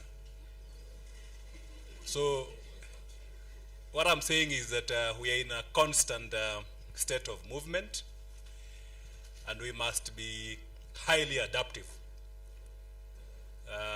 Speaking from the legal profession, for us, we borrow from Einstein's general theory of relativity. How many of you know that? You think lawyers don't know physics? Yeah, the Einstein's general of relativity really informs the conception of law. The E is equals to M C squared. That is the theory. And Einstein picked up from what Isaac Newton and Galileo had done in terms of understanding the concept of space-time. And Einstein conceptualized that light does not travel in a straight line. Light sometimes or often bends when it travels in the universe. The reason is that a large body, the sun, exerts mass, for example, in space, and therefore it bends space. Hence the concept of space-time. So that fabric of space-time is what sustains the planets revolving around the sun at the speed of like for the Earth at 107,000 kilometers an hour around the sun. I am saying that to correlate with and it's relevant for us here, to correlate to what we come here today to do, is that law provides that environment for the revolving of the socio-economic and political activities, including property business. You cannot transact, it's very risky nowadays to transact in property without the input of a lawyer. Very risky. You've seen what happens in Mavoko and all the other places. It's always important to consult a lawyer, to understand that the investment which you are putting through is protected. That investment shall not be lost 10 years down the line because you've not consulted a lawyer.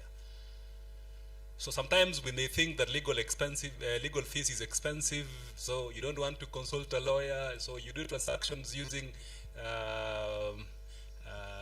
an architect alone, you do transactions using a surveyor alone, and then 20 years down the road, you end up losing your investments.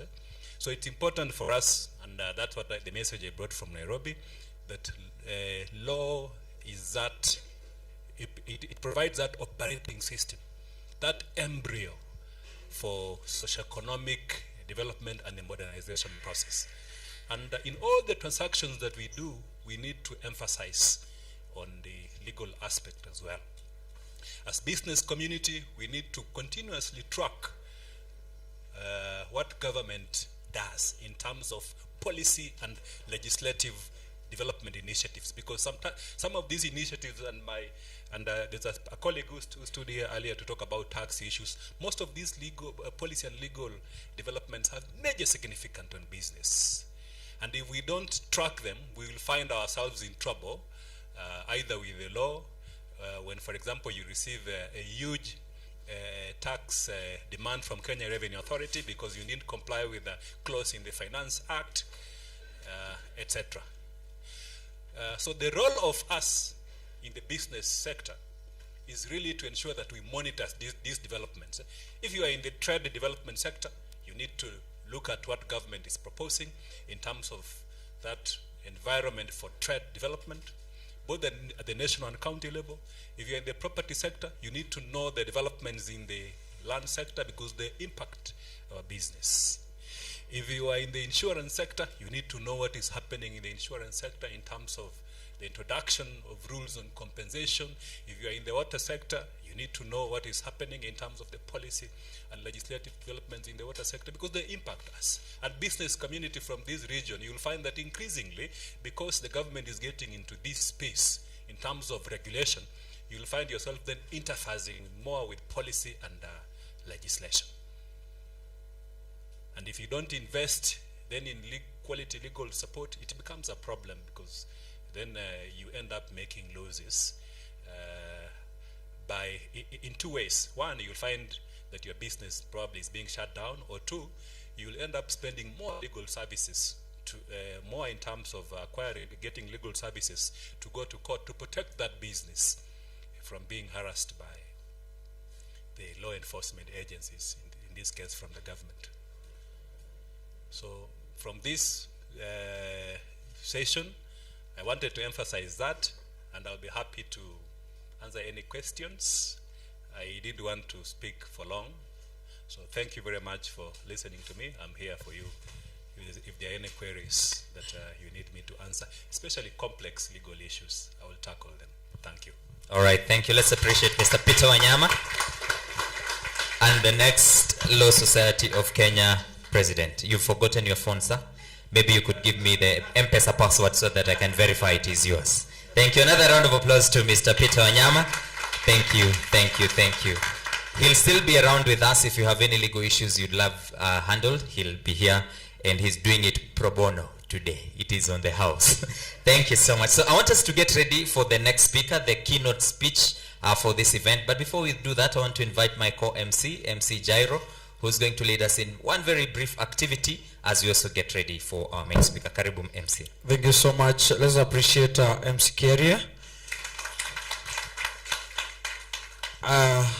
I like to have a little bit kagame kamoja, tuwili, tutatu, then we wind up. So ya kwanza I like tujuane kwanza. Jua jirani yako, muulize jina, anaitwa nani, anatoka kampani gani. Juana, watu wajuane. Watu wajuane. Watu hama hiyo meza.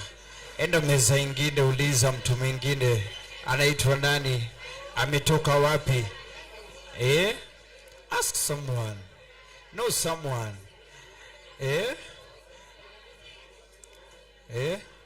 Watu wajuane. Naona Jose umejua wangapi? Kiari umejua wangapi? Ati mnacheza chini. All right, enough. Aya, tutulie sasa. Aya, tutulie sasa. Aya, next. Kwa hiyo meza huko, I know you are 2 or 3 colleagues. Hama kwa hiyo meza, enda meza ingine. Hama kwa hiyo meza, enda meza ingine. Relocate to another table. Anakaraka tumalize.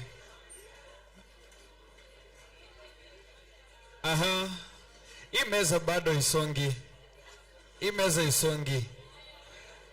Relocate to another table. Find some new friends.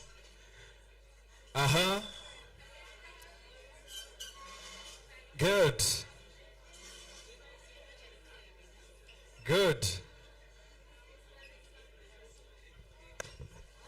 Aya, tuendelee.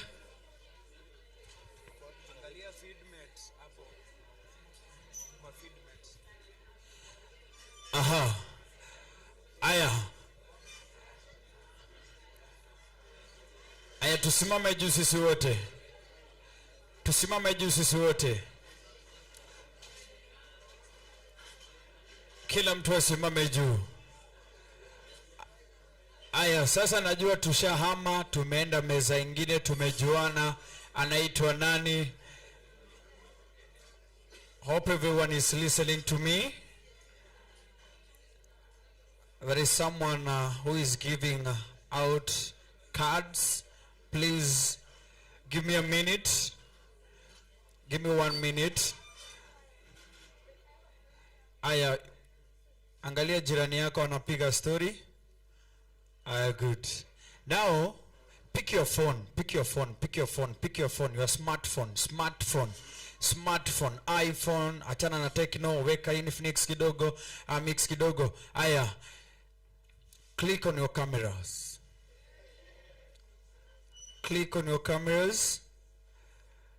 All right, selfie. Take a selfie with your neighbor. Take a selfie with your friend. A new friend. I mean a new friend. Make sure your friend is smiling. And a very good smile. A smile of a CEO. Yeah, a very good smile. Make sure your friend is smiling. So mimi sioni kama nita smile kwa mic.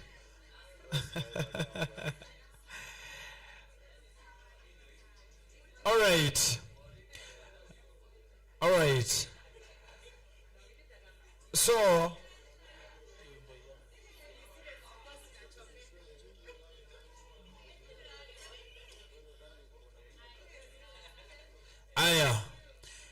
tumemaliza kuchukua selfie. Right about now tumefundishwa kuhusu digital marketing. So our hashtag for today, hashtag weka PRH marketing.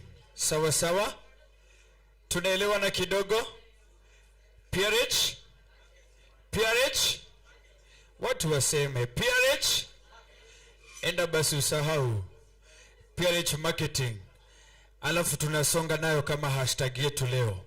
Umepiga na rafiki yako, umepiga na jirani yako, enda uweke hashtag yako pale. We make it number 2, si ndio? Aya, now tusikizane kidogo. Weka simu chini. Kuna mtu hata ashafika WhatsApp, Facebook. Aya, now tuko na activity nyingine. Weka mikono hivi juu, mikono yote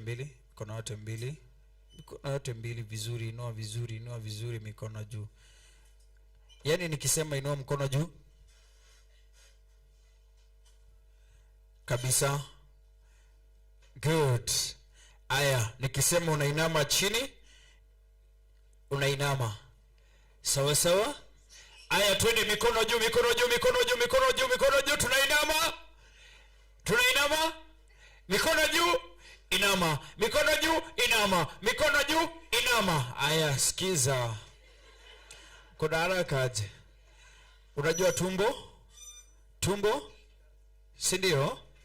Aya, tuweke mikono juu. Nataka uangalie, ukiona mtu anakosea unanionyesha. Aya, mikono juu. Twende chini, tumbo. Chini. Kuja tu na huku. Concentration. Aya, ukiona jirani yako, usiniangalie mimi na make mistakes. Wewe una correct. Sawa sawa? Aya, tuende mikono juu. Twende chini, tumbo chini. Kuja. Aya, tuko na customers wawili. Aya, wananunua ploti. Aya, weka mikono juu. Tumbo chini, juu, chini, tumbo chini, juu, chini, juu. Sasa unajua tu sharibu. Haraka. Aya, we almost wind up. Aya, sasa tutawapea punishment ama ununue ploti. Mko tayari? Yes. Good. Mutaona pale nani Optivale, mutaona muonge na wao. So, rudi hivi. Haraka. Watu 1 2 3 4. Kuja. 2 3. Tufuate hivyo. Kujeni tu. Kuja director St. Christopher's. Kuja tu. Aya, kuja. Umesmile. Kuja. Tumefika wangapi? 6.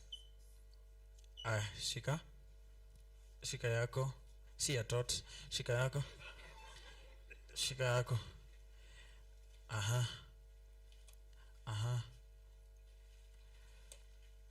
Nimebakisha watu 3.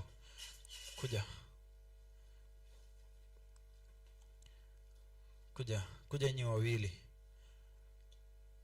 Optiven, mmoja ajitolea haraka kama ni waite. Aya, good. We are 10. Aya, tusonge hivi.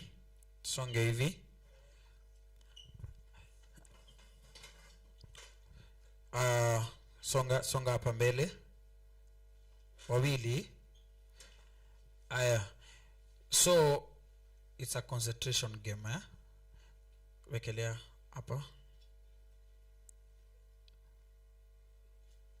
Ikiwa imelala hivyo. ikianguka ni hivyo. Sasa tunaenda mpaka pale kwa mlango. Unatembea nayo. Aya, tunaangalia nani ndio nani. Ona sasa.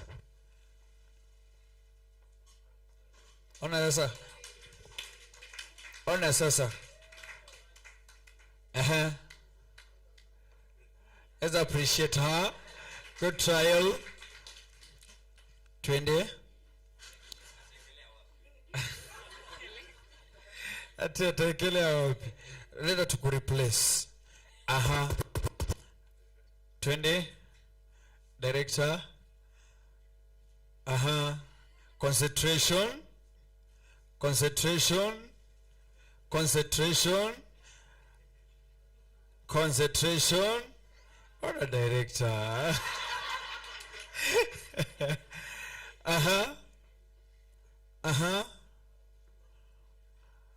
Let's appreciate her.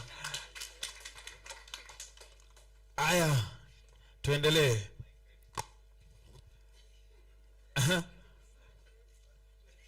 Atafika kweli? Acha tuone. Ala. Nice one. Mulisema suti na mchezo. Let's appreciate him. Acha tuone.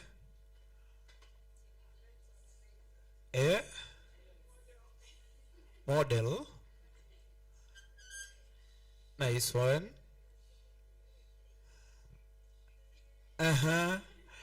Let's appreciate him.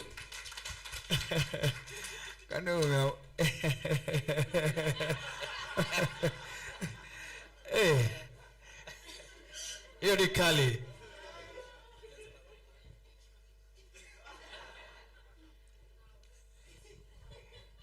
Akivunjika shingo atasema alikuwa anafanya nini. Let's appreciate him. A last one. Team Stanbic Bank.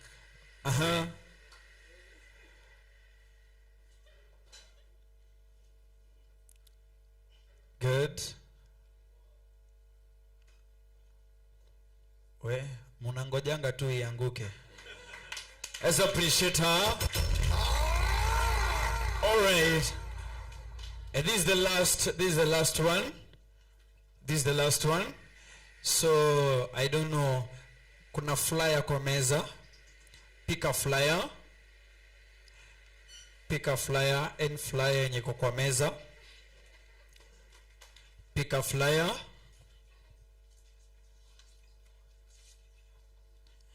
Aya, do you have a flyer? Aya, weka flyer hapa juu, weka flyer vizuri. Inua hiyo flyer uko nayo. Unajua tuko live kwa Meru TV, so hiyo flyer ionekane vizuri pale kwa Meru TV. Are you ready? Are you ready? DJ, in the meantime, give me 1, 2, let's go. Aya, nataka upeperushe hiyo flyer vizuri. Selector nipe sauti kidogo. Aya, peperusha hiyo flyer. Aya, peperusha hivi. Peperusha hivi. Peperusha hiyo flyer vizuri. Weka flyer, weka flyer, weka flyer.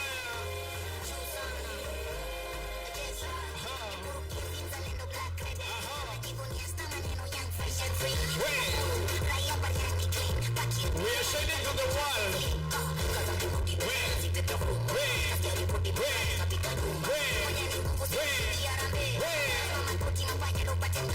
Weka flyer juu vizuri, weka flyer juu vizuri. Weka flyer juu vizuri, weka flyer juu vizuri. Zungusha hiyo flyer. Peperusha. Selector shika. Sasa hivyo ndo tumepeperusha, kampuni zote zimekuja leo hapa. Jipigie makofi. This is the last, I promise you carry. This is the last one. DJ, this is the last one. Kidogo DJ. Because we have created a bond, we have created a friendship. of companies, different companies, tushikane mabega sisi wote. We are family right now. Sisi ni familia, tushikane mabega sisi wote. Sisi ni familia. Si tume create familia moja. Si tunapendana sisi wote. Aya, tushikane mabega sisi wote. So this is my last activity, my selector, as we finish up. Aya, we're going. Are you ready? Are you ready? One. We're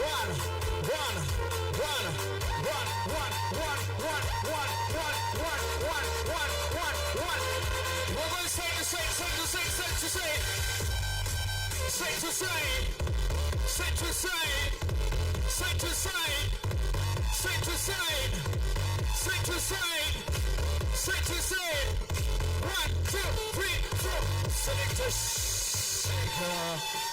Tupigie makofi mazuri.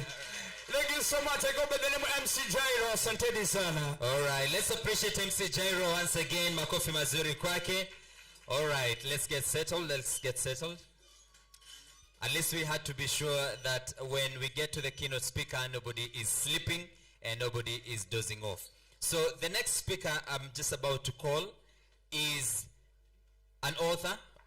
1 to the 7 keys of success, beyond chance, go for it, and stepping stones for top achievers.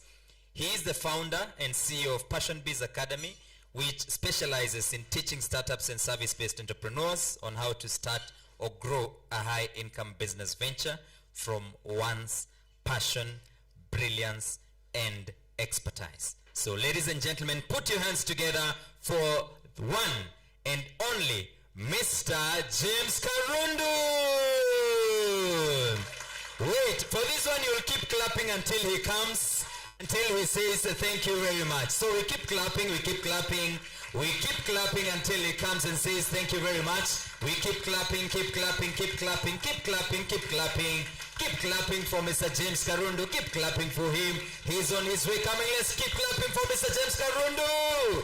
Makofi kwake until aseme thank you very much. Karibu sana Mr. James Karundu. We are clapping. This is a rainfall of claps for you, sir. Thank you and karibu.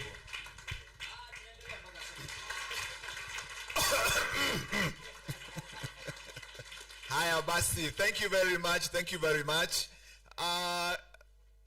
Good afternoon. Or is it the end of the morning? I don't know. What time is it? Is it the end of the morning? Is it the afternoon? Tell your neighbor it doesn't matter.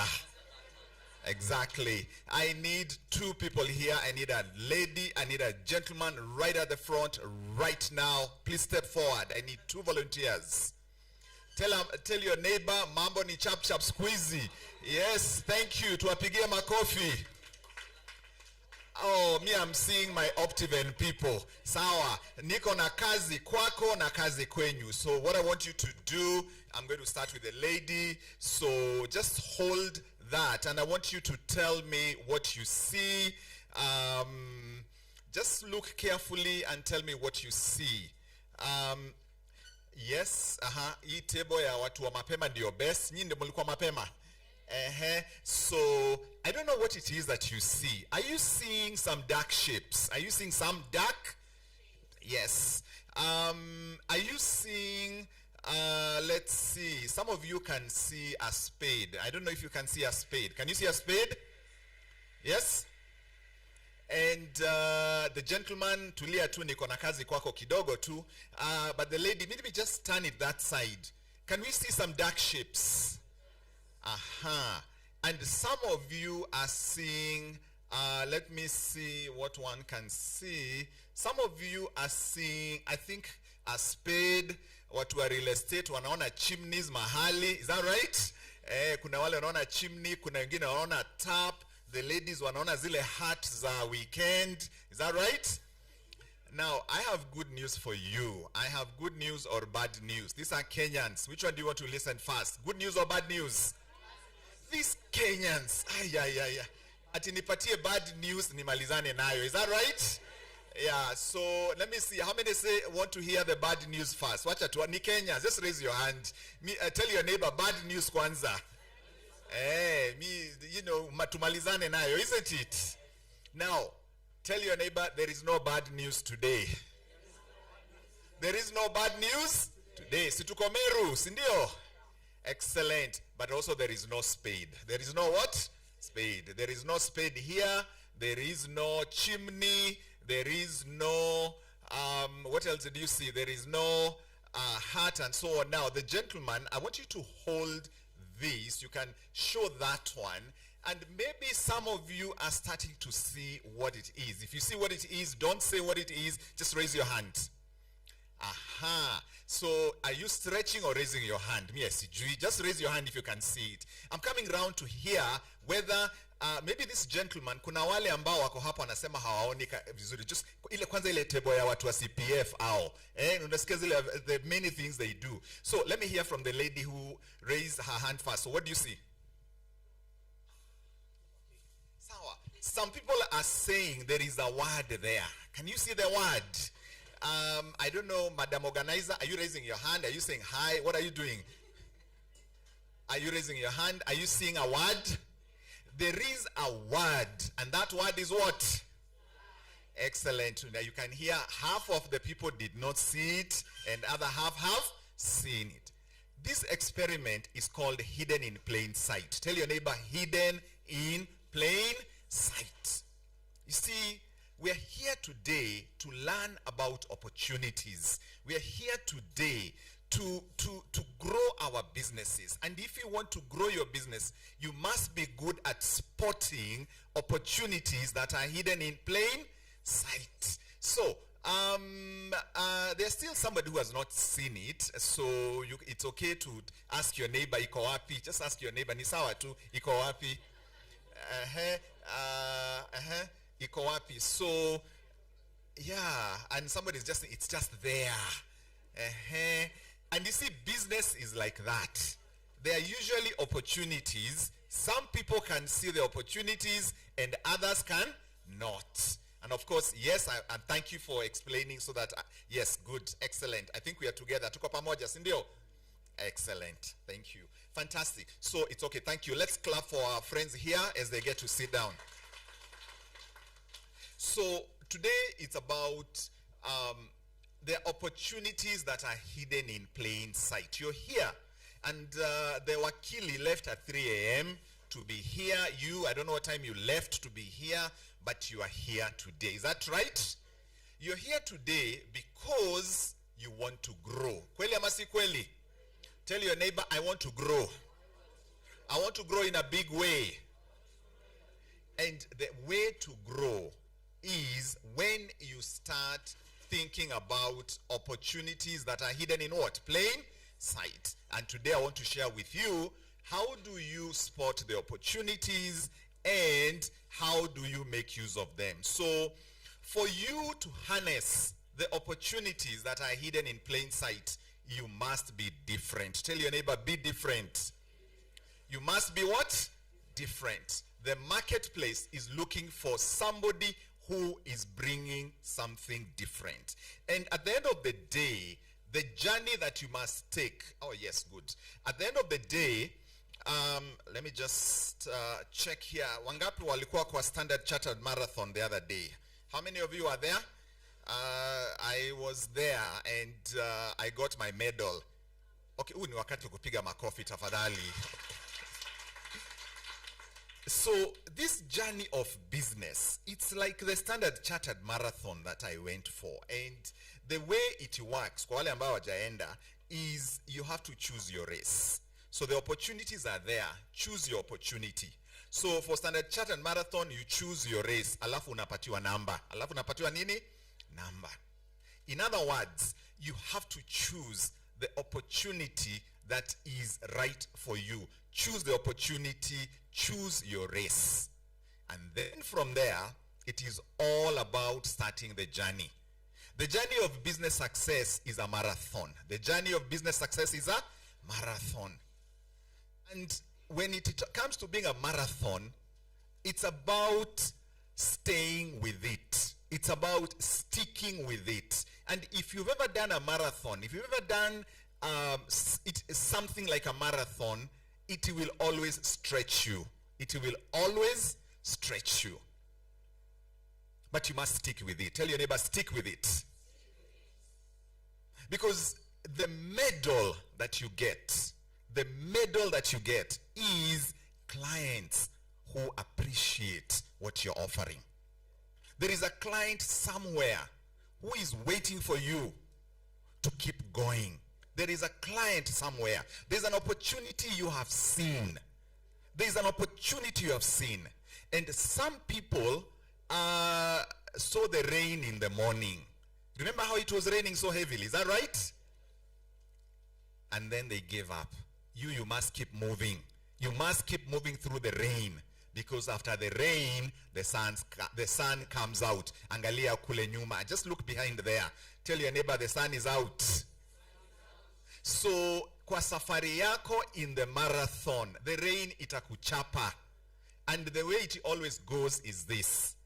When you decide to start on a new journey, that is when the rain comes. That is when the rain comes. Anybody who has ever gone for anything, you know the moment you say, I'm going to do this, that is when challenges begin. Is that true or not true?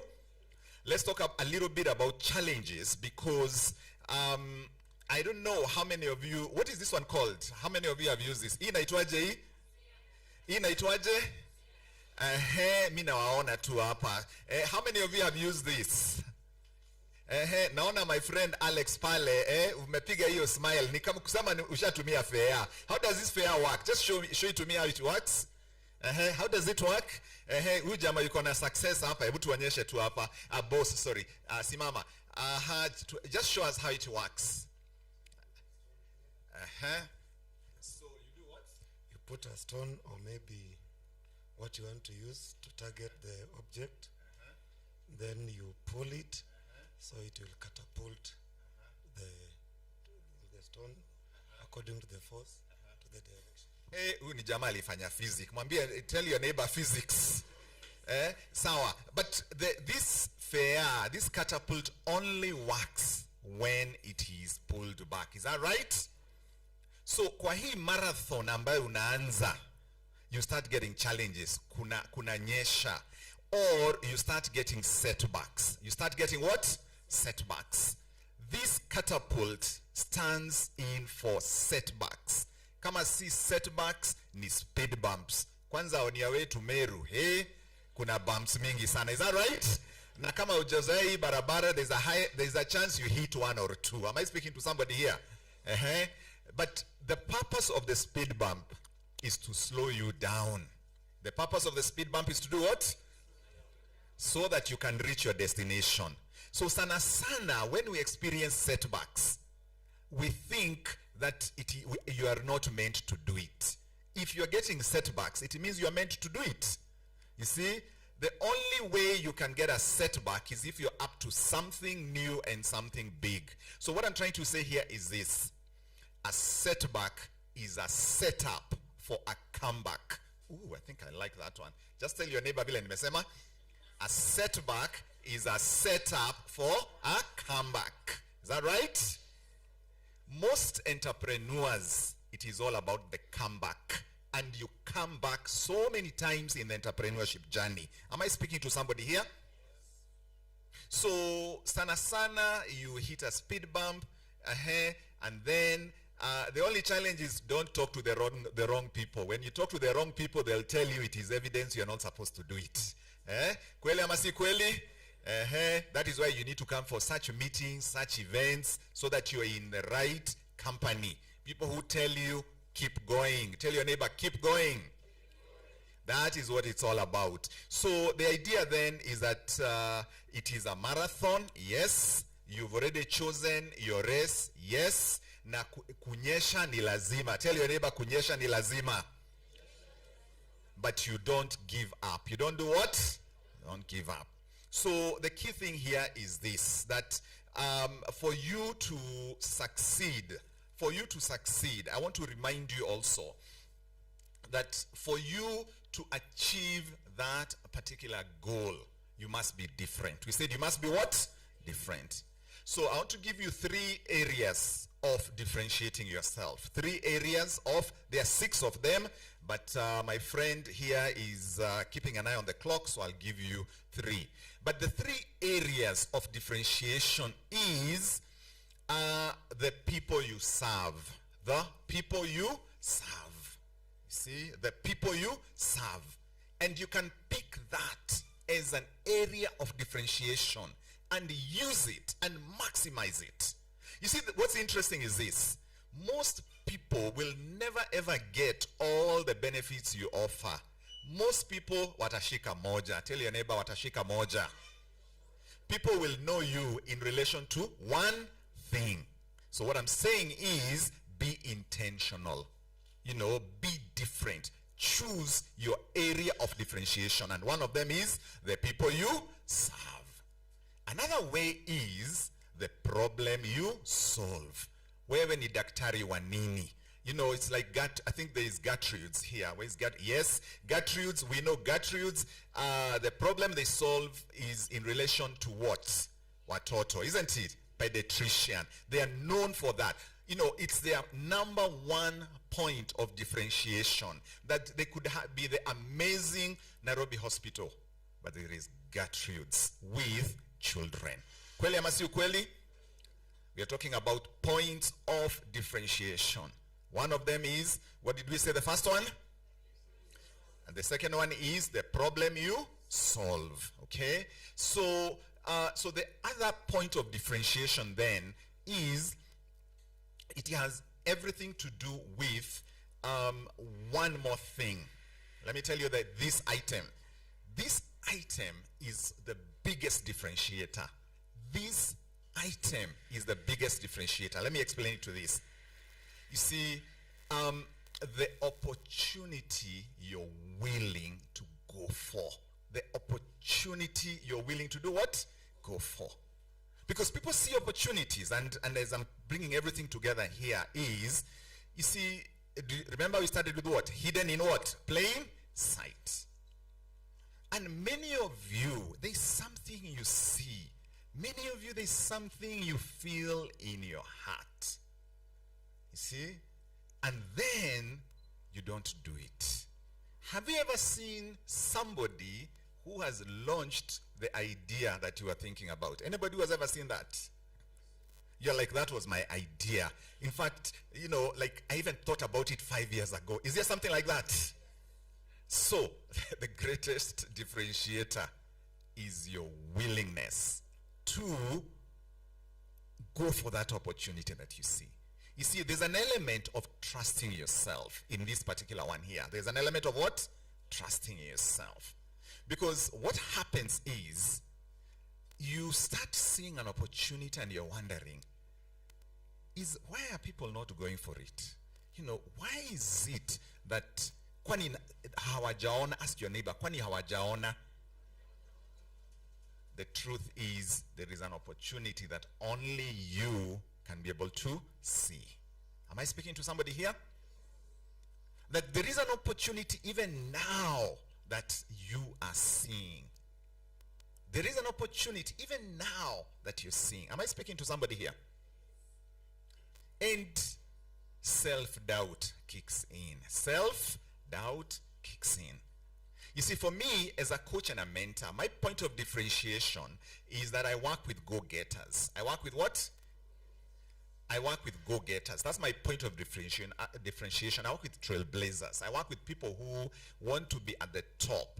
I work with winners who want to win more. I work with what? Winners who want to win more.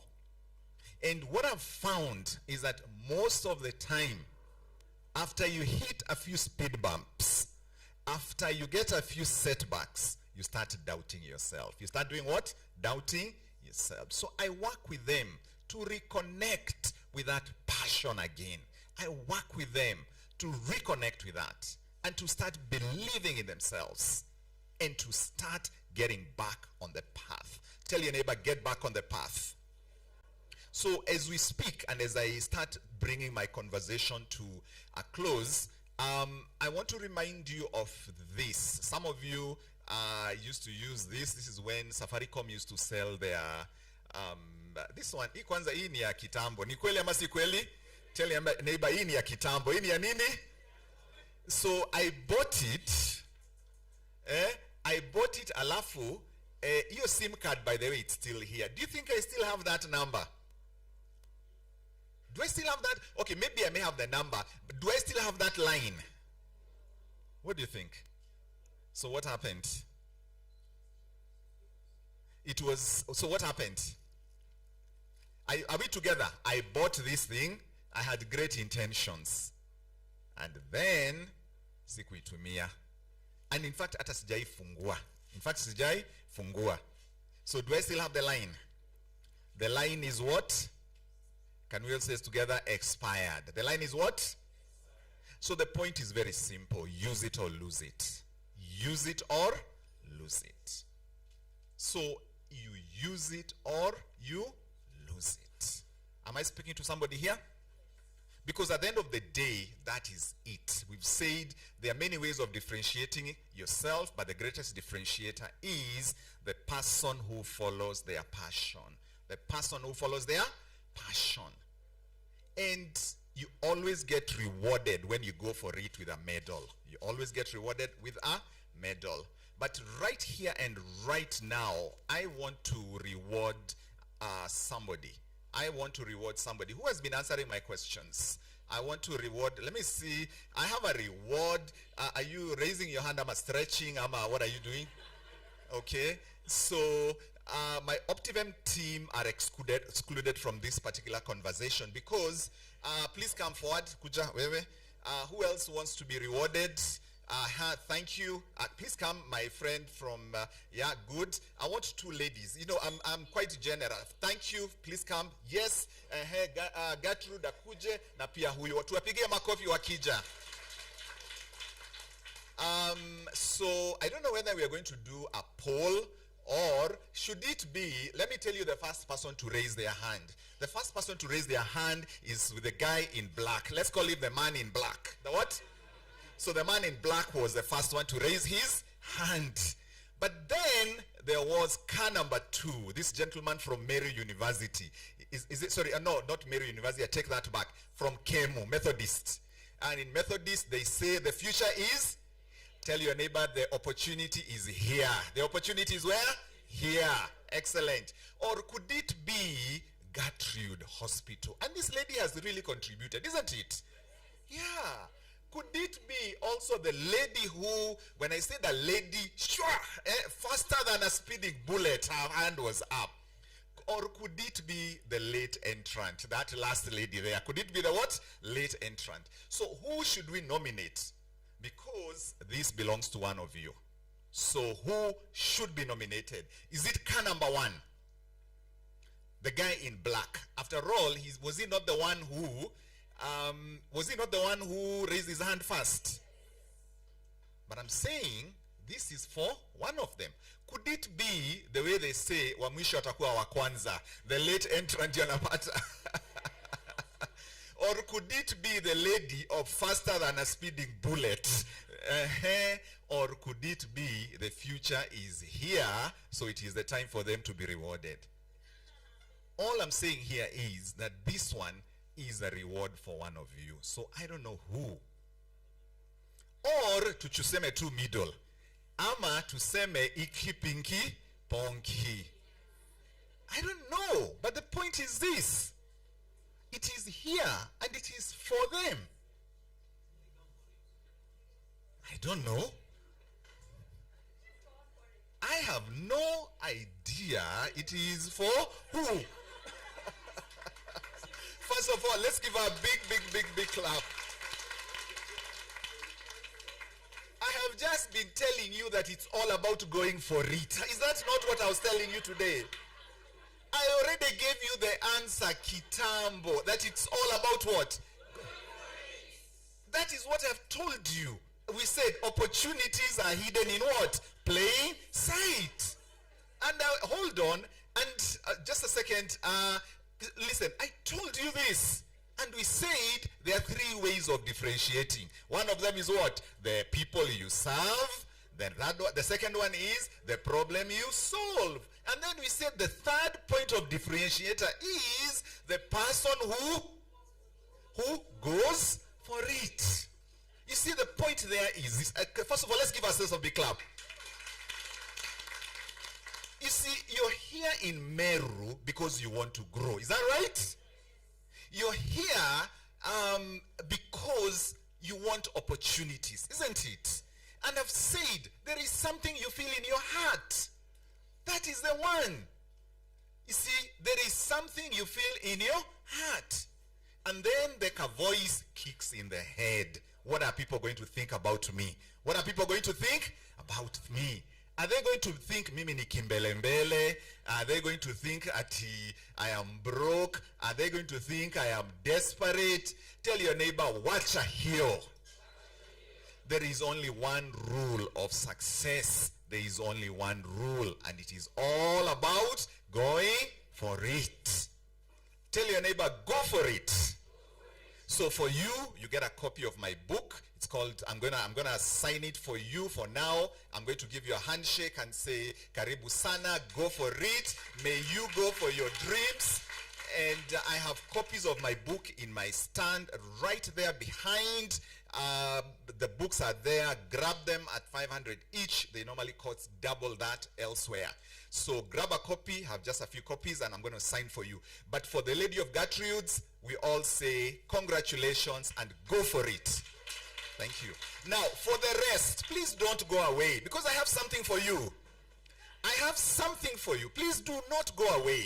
And for each and every one of you, I have a handshake for you. Thank you. Thank you. Thank you. Thank you. Thank you. Thank you. Thank you. Thank you. Now you can get seated. Have we learned something today? What is the message? The message is go for it. Because your opportunity waits for you to do what? Go for it. I want to end it there, ladies and gentlemen. Go for those opportunities. They are waiting for you. You don't, there is nothing like one who is deserving. There is nothing like one who is what? There is no one who has been nominated to take that opportunity. Tell your neighbor, it doesn't matter. What matters is, am I going for it? So the point here is this. There are opportunities that are waiting for you. Go grab them. Tell your neighbor, go grab them. Because wewe ndio umeiona. That is the long and the short of it. If you can feel it in your heart, go for it. There is opportunity for you. God bless you. Let's keep this conversation. Let's go for it. Yes? Back to you. All right, we can do better for Mr. James. Let's keep appreciating him. Let's appreciate him. Thank you. Thank you so very much, sir. And we all go for it. Whatever it is that you have been scared and very afraid for, please go and go for it. Thank you. Thank you very much, our keynote speaker. Ladies and gentlemen, if you allow me, we are getting close to the end of this breakfast meeting. However, it would not be fulfilling if we do not get to engage a little bit just on the areas that we've been touching on and areas that will also form a way forward for us. I want to invite a number of us for a very short engagement here at the front. And this is just going to be a very brief plenary session whereby we get to ask the most difficult questions and we get answers from our experts who are also here with us today. And please help me invite on stage on behalf of the Managing Director, Finsco Africa, allow me to invite the HR who's going to represent the MD. So I'll request the good lady from Finsco Africa, please join us at the front. And Joseph, I'm also going to request that you also shift. Allow me also to invite the CEO of Nisiri Ventures, Madam Charity Wanjikobo. I want to invite her on stage as well. Please, Charity from Nisiri, join us here at the front.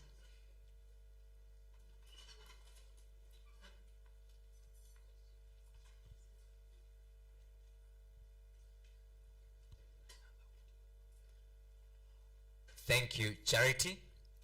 I also want to invite Irene Wanjiro, the COO of Rico Homes. Welcome on stage.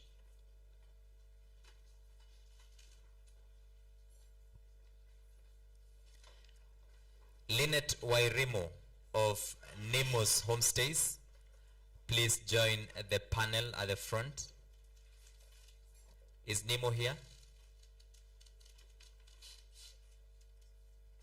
Looking for Nemo. As she comes, I'd also want to invite Mr. Paul Katana from CPF.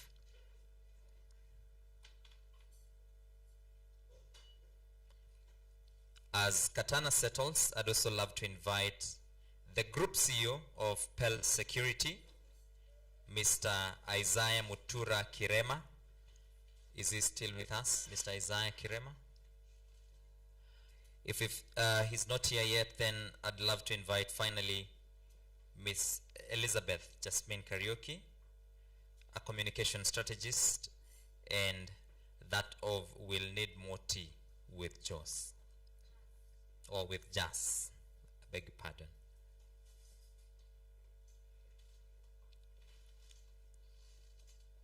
So ladies and gentlemen, as we wait for Mr. Isaiah and Nemos to also join us, we will be beginning with a round of introduction from my panelists.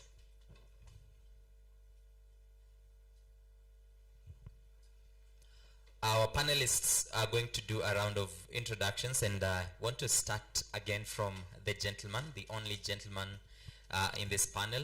And for the sake of balancing, and because we shall also have a question on education, I want to invite Mr. Eliud Matthew, Mr. Matthew Bernard from St. Christopher's also to join the panel. And as it comes, we can start with our round of introductions. Is it afternoon? Good afternoon. Thank you for giving me this opportunity again. My name is Paul Katana. Somebody who's very passionate about sales and marketing. I work for CPF Group as the Group Sales and Marketing Coordinator at CPF Financial Services. And I'm happy to be here and interact and share a lot. Thank you very much. Hi, everybody. Good afternoon. Good afternoon. What did I do? Good afternoon. My name is Jasmine, Elizabeth Jasmine Karaoke. As I said earlier, I'm a communications and marketing strategist. I also create content on YouTube. I like having conversations such as this. I have a channel. It's called We'll Need More Tea. Tea chai. We'll Need More Tea with Jazz. Jazz is me. I'm also passionate about mental health and advocacy. So I work with an organization or a foundation called Art Heal Foundation, where we talk about mental health and use art to have conversations around mental health. And finally, I'm a corporate moderator for events. It's nice to meet all of you guys and hope to interact some more and get to know you more. All right, thank you very much, Jas. You know, for Kenyans, tea means a whole different thing. But thank you, happy to have you here. Good afternoon again. This is Trufena, a Human Resource Manager and Operations Manager, Finsco Africa. My passion is just around people and what makes people happy, what makes people. That is what I am and that is what I stand for. And more so, housing and land at Finsco Africa is one of the key things that makes people happy. So that is why I am right in. God bless you. All right, thank you very much. Good afternoon. Good afternoon. Good afternoon. Good afternoon. That's more like it. My name is Irene Wanjiro. I am the Chief Operating Officer at Rico Homes and Developers. So our main business is in real estate. We sell properties, that is build houses. We also build houses and we sell land. Our main area, we have picked a niche, and our niche is Laikipia. We sell land in Nanyuki, we sell land in Nyahururu. So if you're looking to invest, you can talk to us as you talk to our other competitors in the market and get to see what works for you. I'm also a director at KNH NCCI, Laikipia chapter, and I'm passionate about helping businesses grow, and I'm also very passionate about digital marketing, and that is my main area of focus, and I'm glad to be here. All right, thank you very much, Irene. Thank you. Good afternoon, everyone. Good afternoon. My name is Bernard Madhu. I'm the director, St. Christopher School, Nanyuki. It is located near Cottage Hospital, opposite Brighton International School. The school is from playgroup all the way to, okay, now with the CBC now, primary is up to grade 6, but we also have a junior secondary school. We also within the school have the Maverick School of Music and Creative Arts, where we are developing talent in music, and Sharon Madhu is the director in that school. So we, with this kind of expo, I've always believed in it. The networking that you make here will take you far. I know when we get to know one another, a company like Optiven may be surprised how many times I've marketed them in the diaspora and elsewhere. Mr. Karundu there, I remember sometimes you asked, who can you recommend a good team builder or mentor in business? I remember meeting a group of Riera University students who asked me that question. I don't know whether they contacted Mr. Karundu, but that's the man I referred to because I came to know him through this kind of expo. That is how you get exposed. So thank you very much for listening to me. All right, thank you so much, Mr. Bernard Mathu. Let's give a round of applause to our panelists here. Thank you very much. So the conversation today is on opportunities for businesses within this region or the larger Mount Kenya region. And my first question to the panel, and this is a general question to all of us, how can businesses capitalize on the unique demographic feature of this region, especially on location, resources available within Mount Kenya, all this to driving economic growth within the region? I don't know who wants to go first. CPF, thank you very much. Thank you. I think in terms of placement of institutions or organizations in terms of growth within the region, one of the things that has come out strongly is the movement, utilization of SACCOs and corporate movements that are there. Within this sector, you'll see that there's a lot which is coming about in terms of you see corporation, individuals are forming up corporate groups that can be able to go there and leverage and go out and sell their products and position in terms of opening new markets. For instance, I think it's like a week ago, like a month ago, there's this organization which has come out in terms of the Organization of Women in International Trade. What are they doing in terms of opening up, sharing about policies, setting up the pace in terms of information that is there? A lot of also consultants who have come on board. The region prides itself in terms of the best manpower that you can find and best training opportunities are there.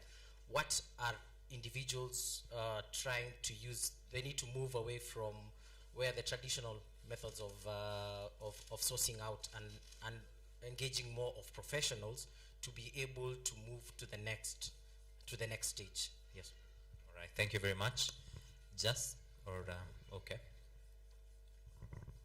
I think also forums like this are very key in inter-county businesses in terms of doing businesses with other counties. I'm sure we've seen that we have about 3 or 4 counties represented here, and I think I applaud the organization, the people organizing these events, to continue doing so because these are the platforms we get to interact and to share what we are doing.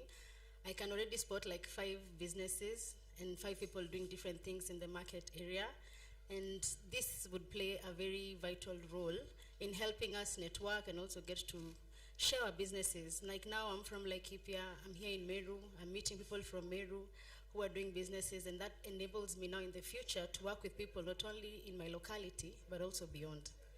So thank you. All right, thank you very much.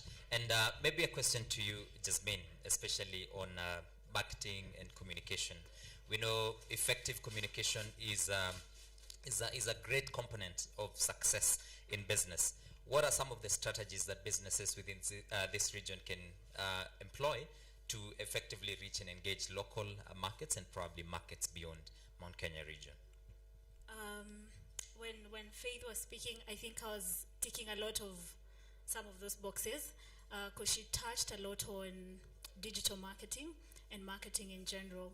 So I'd like to make it as simple as possible because we are all doing different businesses and every business has a way of marketing it.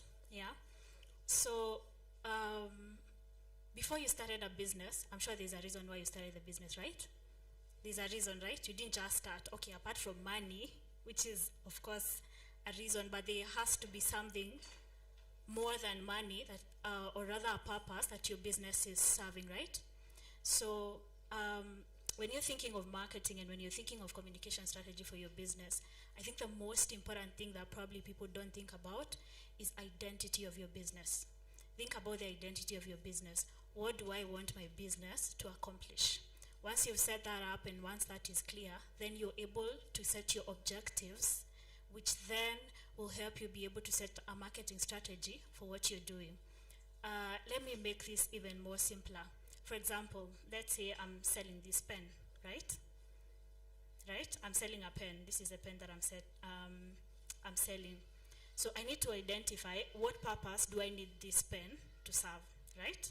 So and as you're thinking about the purpose that you need the pen to serve, you don't think of yourself only as a seller. Think of yourself as the consumer. If someone has sold me this pen, do I like it? Will I buy it? And therefore, how do I need to look, or rather make that pen appealing to the people that I'm selling to? So number one, what is the identity of your business? Once you have the identity of your business, then you set the objective that you want to achieve with your marketing strategy and your communication strategy, right? Then that will establish the mode of marketing that you're going to use. For example, Optiven. I like to get a bit practical. I hope I can do that really quick. Optiven. I use you because you're just across and because you've sent me 1,000 bob, thank you. Who, for example, who's your market? Give me an age bracket of your market. Mine specifically For the company, not yours. Mostly we target women because they are more of go-getters, so we put like a bracket of from 35 to 60 years. 35 to 60 years, women. Okay, let's start from, in case you don't know or in case you haven't got this, Optiven sells. One, their identity is what? What do they sell? What's their motto? Inspiring possibility. So their identity is bound on that, yeah? Number two, their objective. Their objective is to be able to sell that land. Who are they selling to? A woman who's how old? 35 to 60. So where are they going to find that woman? As Faith said, you're Faith, right? Yes. As Faith said, you need to be able to know where you're finding that person. Yeah? And it's not the fault of the marketer if you're not able to convert. So where are they going to find that woman? Where is a 35 to 60-year-old woman? Who's 35 here to 60? I like to get practical, so forgive me. Okay, so who's 35 to 60 here? Anybody, just not you. You're part of the company. Yes? Hi, what's your name? Sorry? Malini. So if I want to, let's use social media. Let's use digital marketing. You're on social media, yeah? So which social media platforms are you on? Yeah. Yes. Facebook and Instagram. Fantastic. Thank you. Which one are you most active on? Facebook. Fantastic. So if I want to sell a product to her, where will I find her? If I advertise on TikTok, am I making a smart marketing decision for that product? If, for example, I'm selling gaming equipment, right? Let's say I'm selling gaming equipment for PS what? Isn't it Tangwaje? 5. I'm selling PS5. Who is likely to buy PS5? Who? A person. Let's give them a name. What name? Huh? Talia. Is Talia your daughter? Okay, Talia or John. Fine. Talia is how old? Between? between 12 to, let's say 20, right? Let's make it a bit bigger. So where am I likely to find her right now in this generation? TikTok, obviously, TikTok, and where else?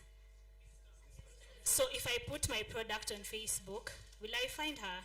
I'll have lost my crowd. So you see, come from identity. What are you selling? What is it achieving? Then who are you selling to? Then after you've identified who you're selling to, where will I find them? Then now finally, how do I package that information in the way that's pleasing to Talia? Yeah? So the content that I put, do I put picha tu zimekaa vile zinataka, posters, do I put reels, a way that is appealing and entertaining to this person?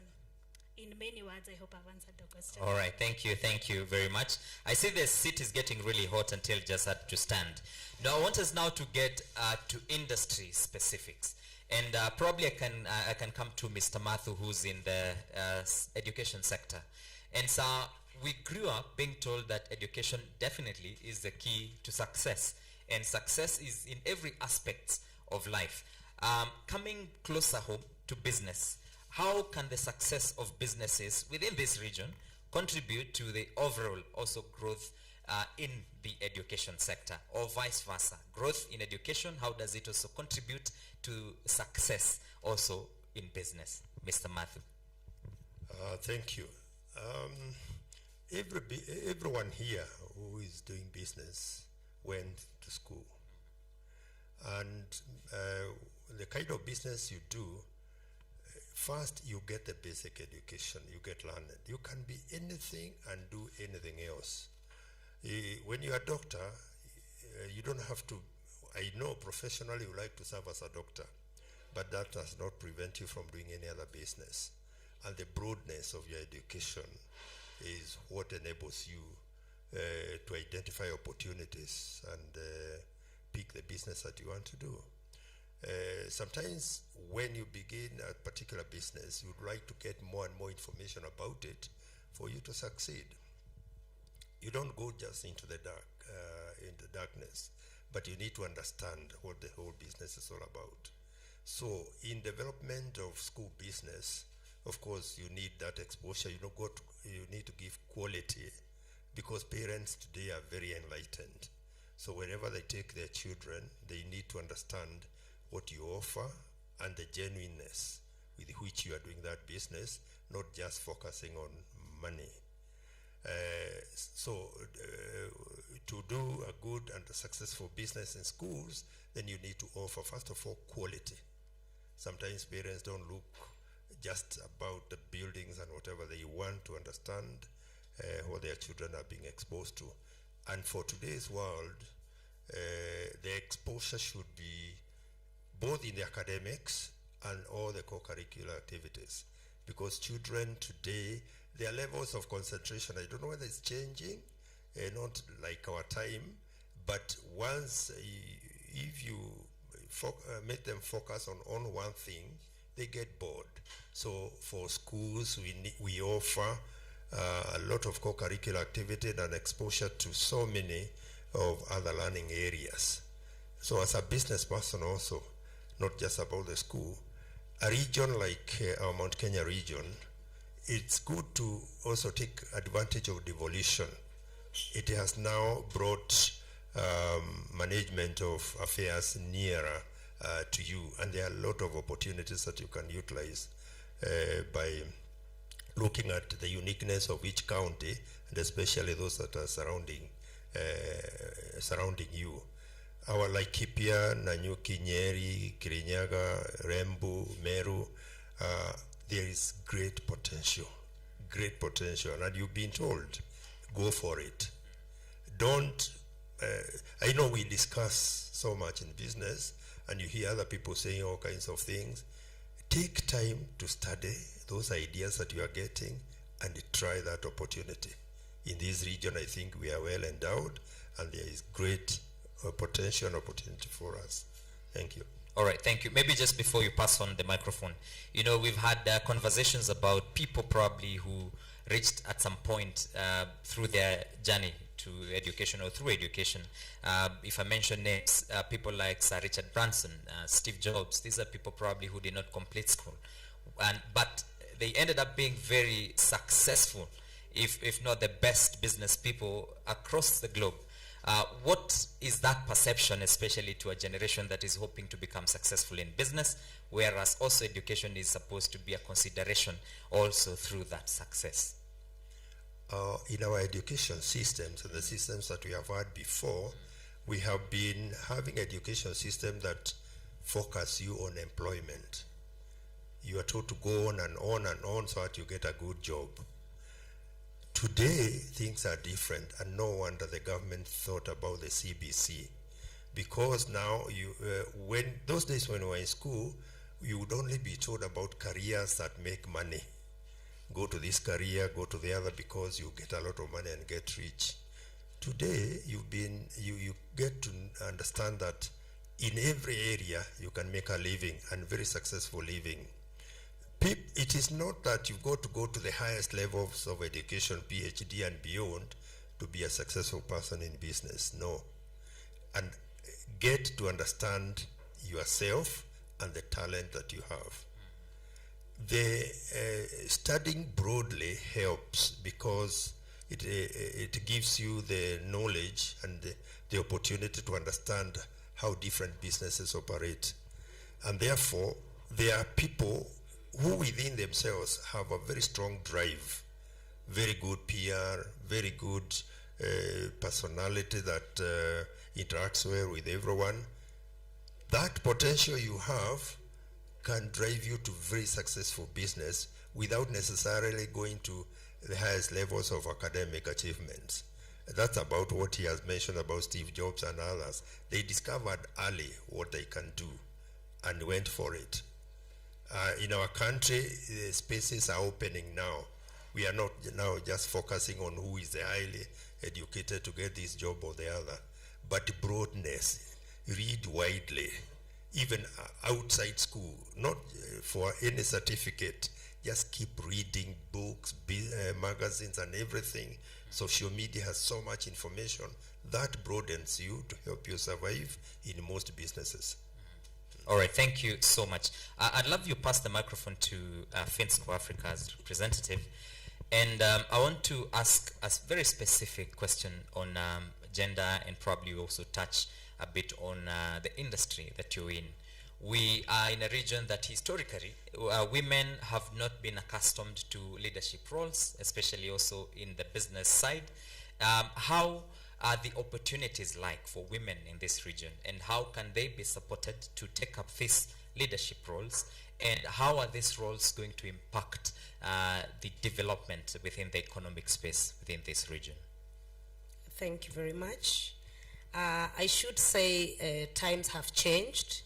Women are taking it up and doing very well, and women in leadership are taking the front line, and especially in real estate industry where I am in, I have seen women do well.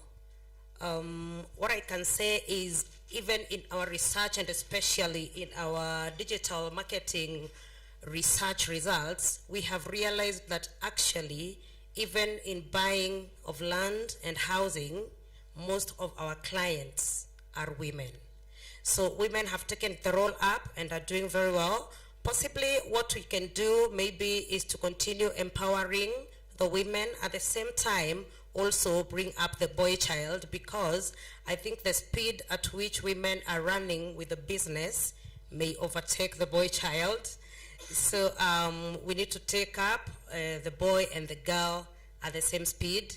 But I can tell you, women in business and women in real estate industry are taking the role and running up well with the business. So it is an all girls running the world affair as we are at now.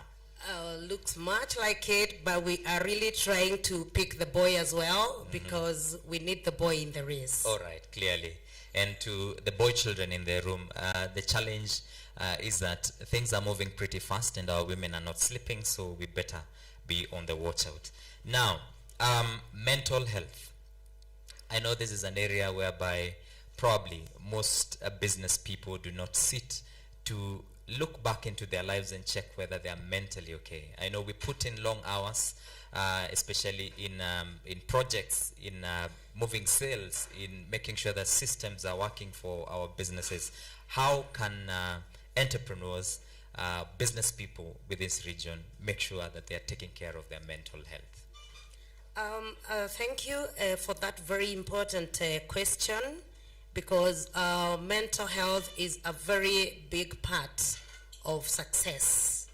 Like what we do specifically at where I am and the position I hold at the company is we have a psychological department per se that is led by myself, where we almost listen to the personal part of our employees, and more so out there.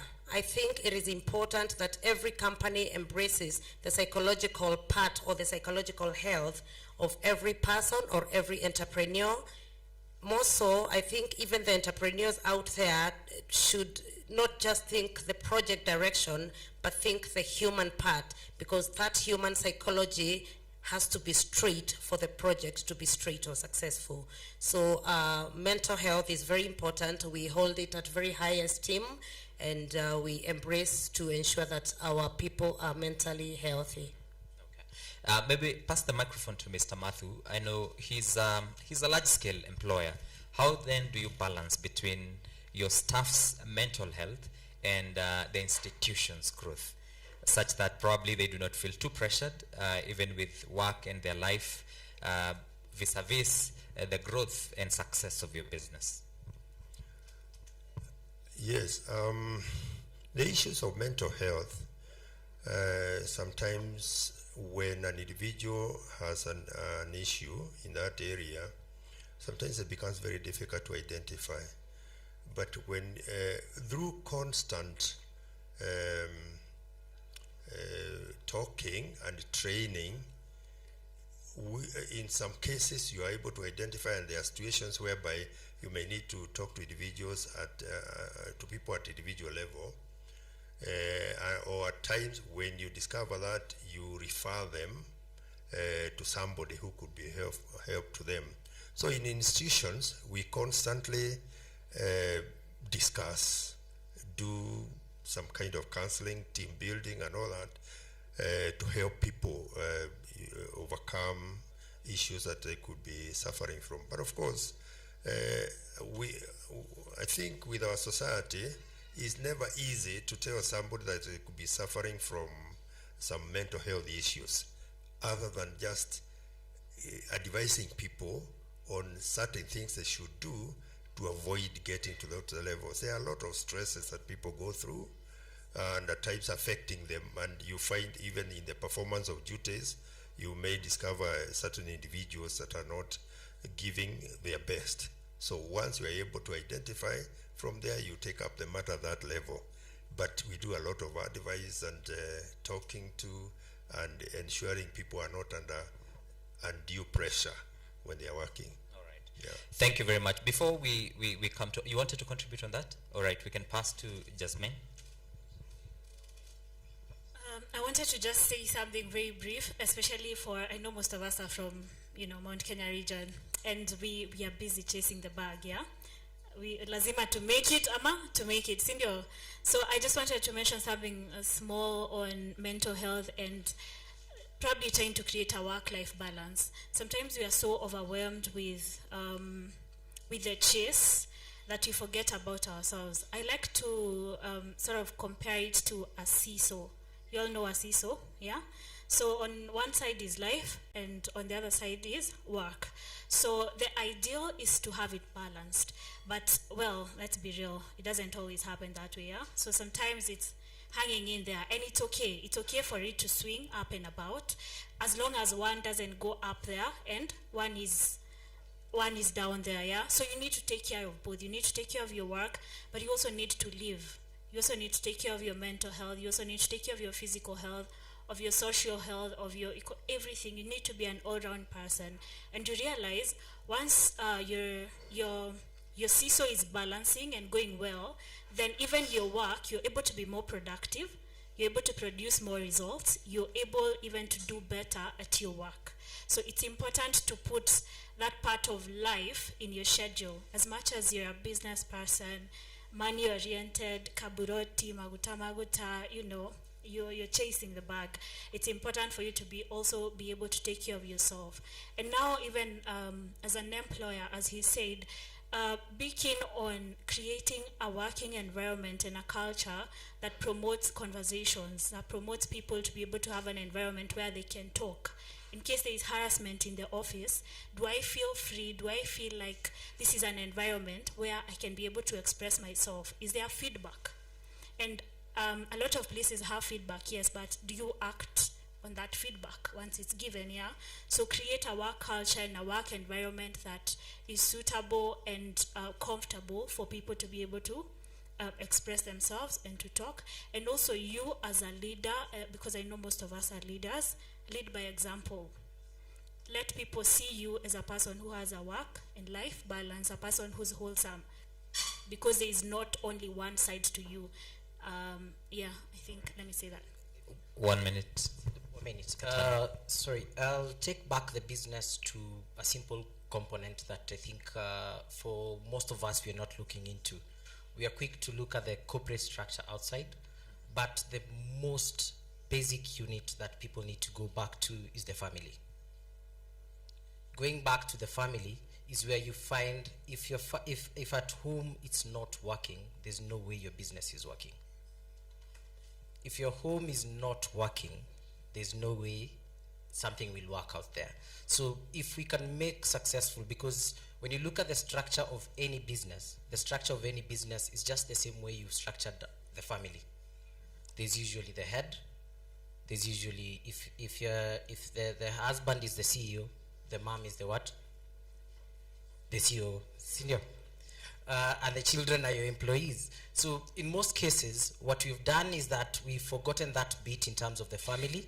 We don't spend time with our families, or we come back and we rush through in terms of the chase. So I believe if we go back to the basic unit of the family and structure it in terms of looking at it, even right now as entrepreneurs, how many of us, our partners or our families know what we do? Even in the office, most of us where we sit, it's mom works at, dad works at, I leave at 5, come back in the evening. Do they understand your business? Do they understand where you go to work? If you leave, if they understand this, the only thing I know most of the children when they start talking, nakutafutia pesa, wacha kunisumbua. Nimelipa school fees, wacha kunisumbua. So once these people grow up, they do not interact with you. They do not appreciate you. You go home, you're not appreciated. Then when you get into the office, what happens? You snap. Frustrations galore. So you all need to go back to the family, build the families, try to find reconciliations, build that, and it will all translate. That ripple effect will just come back and you'll be able to support every single function that is there.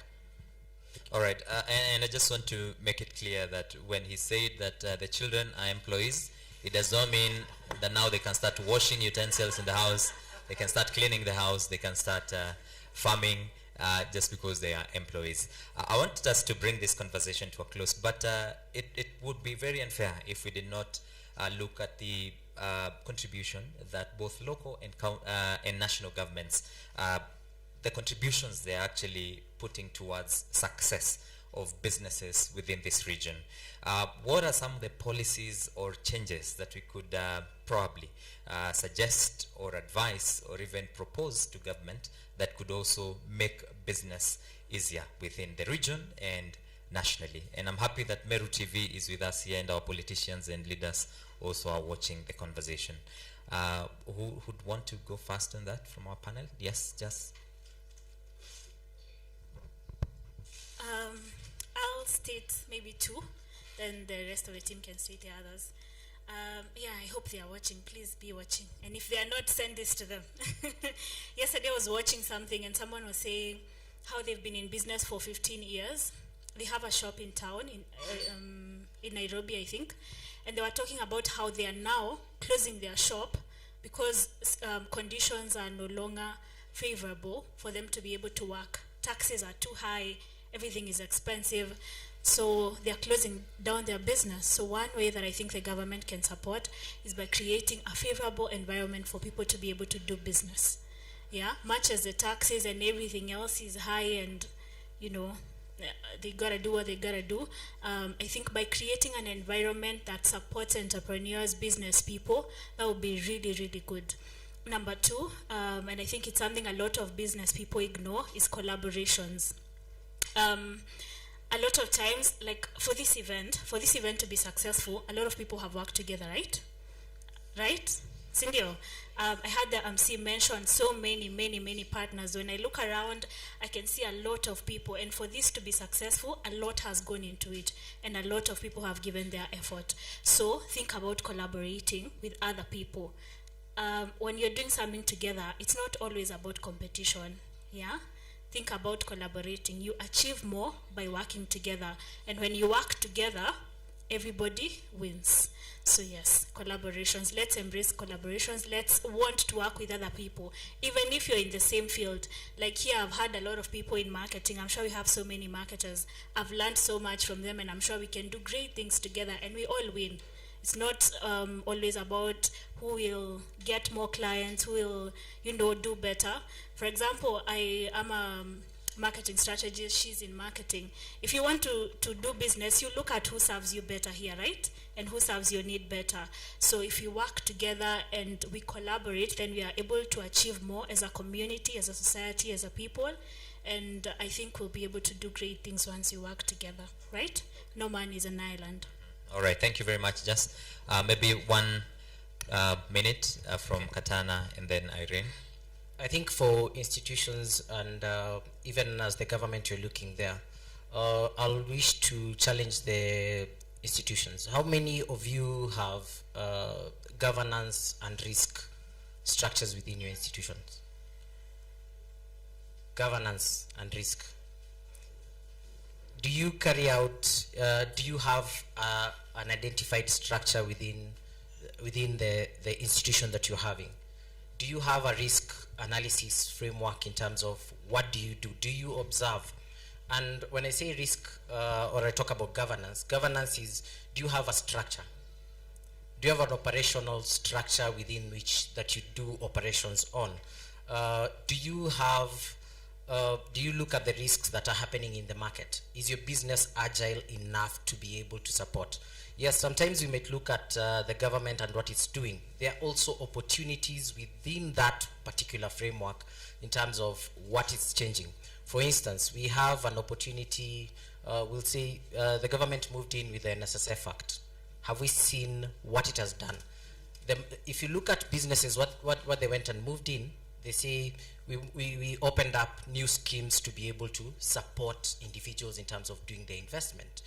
It set out the precedent in terms of post-retirement medical funds, which assist in terms of the welfare for individuals as they're sitting in there. So looking at the risk, we know there are things which are coming up. How do we assess them? And also for institutions, kindly employ professionals. Seek professional guidance.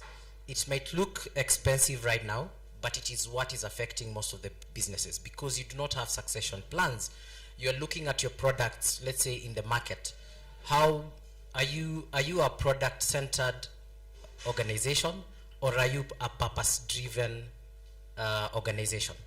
When we say, I'll use Optiven or I'll use CPF also at the same time. Optiven, what do they sell? What do they sell? They don't sell land. They don't sell. Look at whatever they're saying. Inspiring possibilities. Purpose-driven. If you look at CPF, what is the vision? Fulfilling lives. So what is your vision of your institution? Will it go past the time? This one will make you be agile in terms of what you're preparing, where you're setting, and where you're going. So even if the government comes in and says, we are stopping A, B, C, D from happening, how does your institution fit in to the market? How do you speak to that particular market that you're going to go into? Yes, so because you're not speaking, so you'll always find yourself copying the product. All these institutions that are here are all in real estate. But have you heard what they're selling? Is it trust? Have they come in and said, I'm selling land? No, they'll say, I'll sell you trust. If it is an institution, what am I selling you? Quality. If it's they're not talking about, so we need to always repurpose and refocus of whatever we have in terms of objectives, of why we have set out those organizations.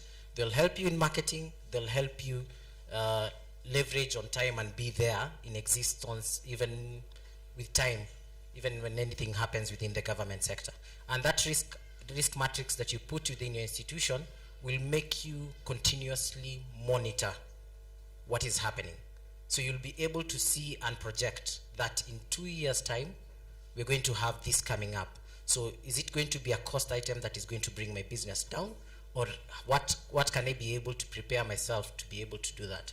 And maybe speaking to our governors and our politicians and everyone else, how can they be able to help being in such forums, to be able to assist in terms of listening to what do these institutions or organizations face within their particular challenges, and addressing them as they are, not just jumping in, but addressing them as they are. How can they be able to set out the environment but it will only come out if they sit in such forums and listen to what the entrepreneurs and the CEOs, what they feel in terms of doing business.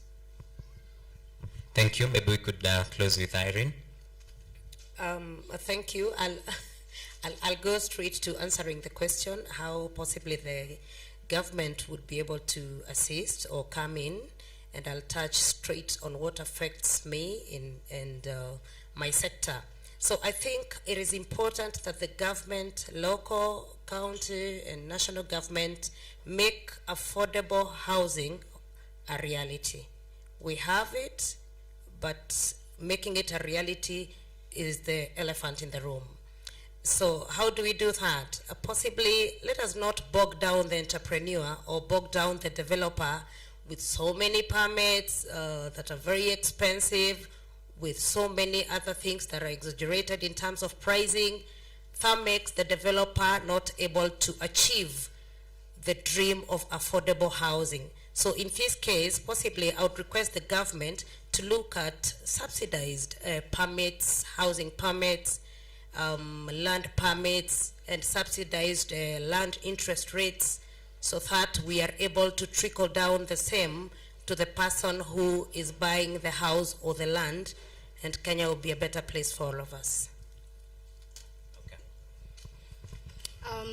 First of all, I would like to say that as business people, we cannot work alone. And we might say that, like, some people say they won't vote. How many people voted in the last election? It's okay, I would say maybe from show of hands, it's about 50 there, about percent, or 60. So there's a 40% who is here that didn't vote. And you may think that your vote does not matter and does not affect you, but it does affect your businesses. Because at the end of the day, we all watch people, members of parliament, go and pass laws. My question is very basic in that when they're passing these laws, have they involved us as the stakeholders, as the business people? And what I would urge our governments to do more is to conduct surveys, come to the ground, or find ways. Now there's technology, there's things like Google Forms, They can just send out and ask business people in particular counties or areas to feel and share what their thoughts are before these laws are passed. And through the survey, they can be able to also hear our voice. Because unlike the days when they would go to social halls and talk to companies, we have technology. So what I would urge our government is to use those technological platforms to talk to us as the business people before they pass these laws. Secondly, as the business people sitting here, my question is, I want to see with a show of hands, how many businesses or business individuals are members of the KNCCI? Either in the Nanyuki, the Laikipia chapter, or the Meru chapter. From a show of hands, I'm seeing roughly about 3. Let me tell you why you should be members of this organization. What we're talking about here in terms of government involvement, this is an institution that represents businesses. It's the linkage between businesses and the government. So if you're not a member, then you're not able to know what are some of these things that are being discussed on the higher level that will ultimately affect you as a business person. Once you're in this organization, you're able to know what we're lobbying as your chapter, what policies are going to be passed. You also get to know how we are trying to collaborate with the government in helping businesses. So if you have anything that is affecting you personally or in tax or in any other area, even permits and etc., please, if you have not joined, either Meru, Laikipia, Nairobi, wherever you're from, there's a chapter for every county. Please make sure you join, because that is where you get to learn what is happening, what is coming, how it's going to affect your business and in your planning. So I urge all of you, make sure you join. We have, I think, a representative from the Meru.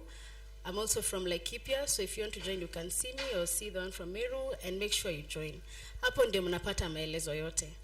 I'm a director of the Laikipia chapter, and then I'm telling you this is because I'm giving you first-hand information in how you can work with the government. When I go as Irene, and I'm trying to see the governor, do you think it will be very easy? It will not be very easy. Even if I go as an institution, it will not be very easy. But there is a body that can lobby and has the mandate to do that. And it can enter that door and talk about the things that are pressing you as a business. So as we are asking how can the government come in to help our businesses and the business environment, we already have muscles that can push that for us. But if you're not in that muscle body, then we cannot do it on our own. So let us use these institutions that will help us to get the communication across to our leaders. That's my encouragement to you today as business people. Thank you. All right, thank you. The last word from Mr. Matthew. Yeah, I think she has mentioned the point I was to emphasize about joining the right associations as business people. KNCCI, very, very important. With schools, we have Kenya Private School Association, and many times when we have had issues with the government, it is through that association that we've been able to succeed. Nobody, when you go individually, you'll find a lot of obstacles. But in these associations, your business do not work in isolation. You'll be taken care of. Also, the lawyer mentioned about legal issues.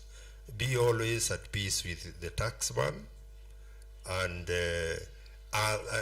licenses and any documents that governments require, both the county and national governments. Finally, make sure you are always updated. Sometimes our parliament makes laws, but nobody tells the public. They are there in the books, they affect you, but you don't know. So always read about, there's a newspaper, Business Daily, and others. Always keep updated. A government policy can make or break you. So do not remain in the dark. Always be aware of what is happening within the government and in the business world. Thank you. All right, thank you very much. Let's give a round of applause to our panels. I know most of us had questions that probably we may have wanted to engage the panelists, but just because of time, please allow us to stop there. We shall still have time to engage at the exhibition area. We are not leaving immediately. Be sure that to further these conversations, we can actually do them at the exhibition area. So allow me to ask our panelists just to take their seats as we applaud them again. So let's just appreciate them as they go to sit. And as we come to the close of the presentations, I want to give a minute to Charity Nyoike of The Woman, just to say a word or two about the upcoming event called The Woman, and then we shall go to the awarding ceremony. Let's appreciate her as she comes. Karibu sana, CEO. Good afternoon, ladies and gentlemen. Kwenye breakfast imeisha kwa tumbo. Good afternoon again. My name is Charity Nyuke Bawa. I am the CEO, Nisiri Ventures. Nisiri Ventures is a real estate company, so another woman in the real estate circle. And I'm glad that I was able to be part of this very influential breakfast this morning. And I hope we've all learned something and we are taking something home.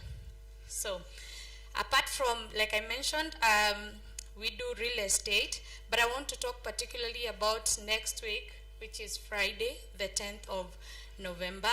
And in the words of our beautiful Mr. James Karundu, who gave a beautiful speech, I'd want to probably mention that the people we choose to serve next week on Friday is the woman.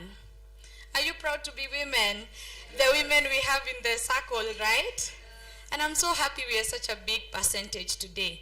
And as much as people are saying that women are really coming forth and are coming forth strongly in the business circles, in the leadership sectors, to be honest, or statistically, when we look at it, we are still a very small percentage. We have a long way to go, ladies. And so this is one of the forums that I thought, together with my team, that we can bring together these amazing women who are coming up, and we just sit together, we dine together, we laugh together, we learn together, we be inspired. We don't want to be left behind, right? When you see amazing women standing in the business circles, are you stuck at the back there feeling sorry for yourself and wondering why you're not part of them? So we want to move together as ladies, and that's why we thought of coming up with this beautiful event. I'll just speak briefly about it, or what we expect on that day. So the woman event by Nisiri is a dinner. It will be a dinner at the Nanyuki Sports Club. Beautiful dinner at home, or in Nanyuki people call me super host. So whenever you hear I'm the host or I'm the one organizing an event, you're in for a treat. So we won't disappoint. It will be a beautiful dinner. We've brought up amazing speakers. Our keynote speaker will be Caroline Mutoko. She will be the one speaking about our theme for that day, which is collaborating in business. Somebody has spoken well about working together, and she will also speak about celebrating each other as women. Again, we have Gertrude Mungai. She will come and talk about relationships, intimacy, because we want to touch on everything woman on that day. We have also a lady called Charlene. She's famously or popularly known in the digital marketing space as Mama Bima. She'll be talking about financial independence. Women, you can agree with me. If you don't have financial muscle, there is no way you'll be in this space of what we are saying that women are leading.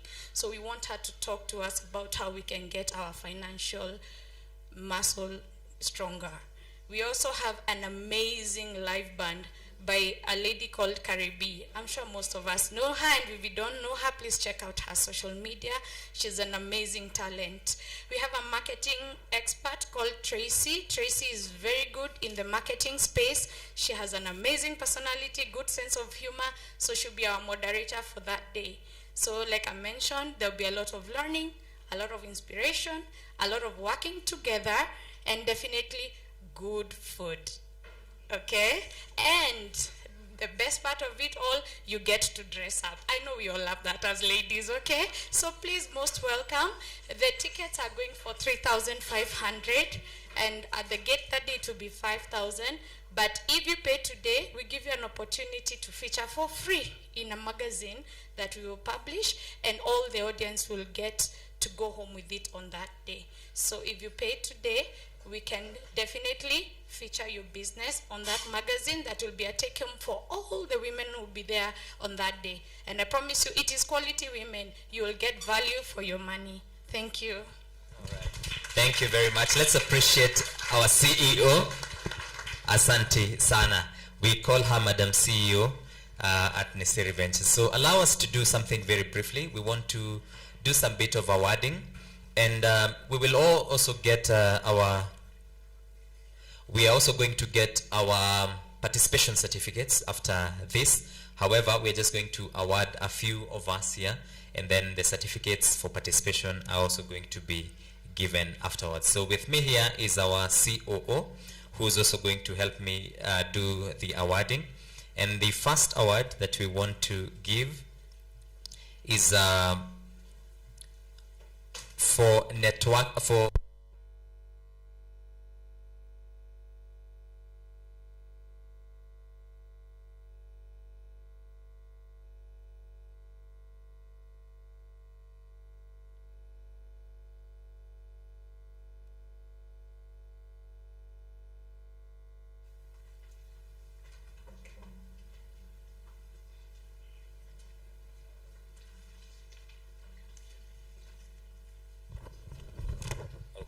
It's okay now. So the first company that we want to award is Nachu, and we are awarding Nachu for the Business Resilience Award. So we have a representative from Nachu. All right. So if they're not here, then we will award them. We also want to award Meru TV as our business connector. So we appreciate Meru TV. If the team is here, they could come together. And our COO is going to present.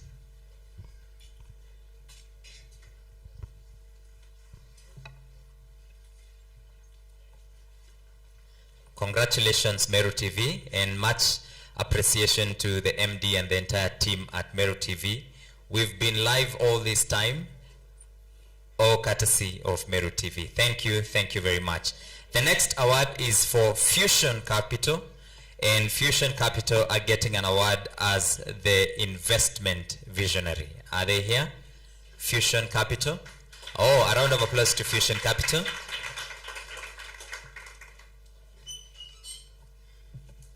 Congratulations to you. Asanteni sana, team Fusion Capital.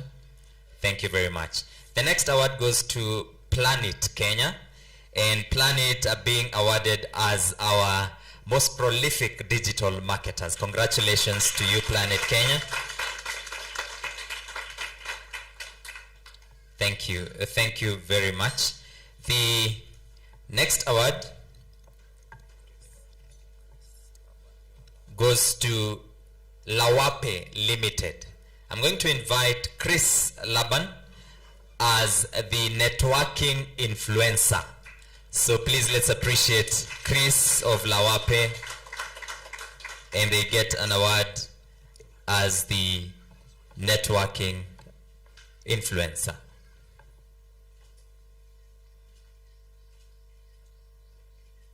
Thank you very much. We'd also want to award the real estate concierge. I hope I got that right. The real estate concierge. Okay, all right. Thank you, let's appreciate them.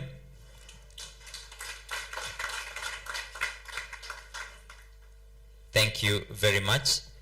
The other award goes to Stanbic Bank Meru as the most innovative business pioneer. So Team Stanbic, congratulations.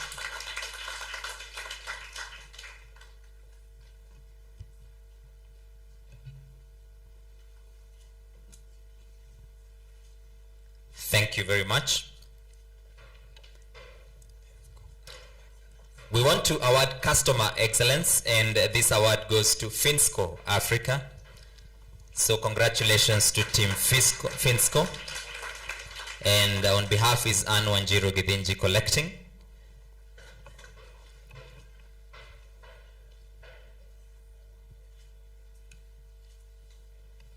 Thank you. And on leadership and trailblazing, we'd love to invite the CEO of Nisiri Ventures, Madam Charity Nyoike. Let's appreciate Madam Charity.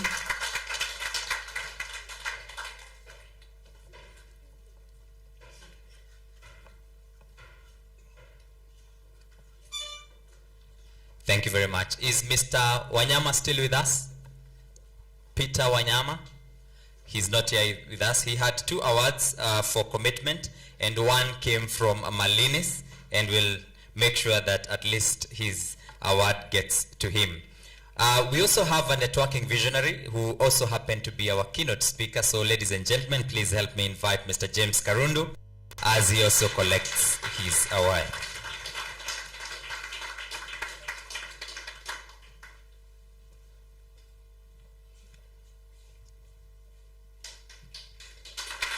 Thank you and congratulations. Asante sana. We'd also love to award a visionary woman, and allow me to invite Irene Wanjiru.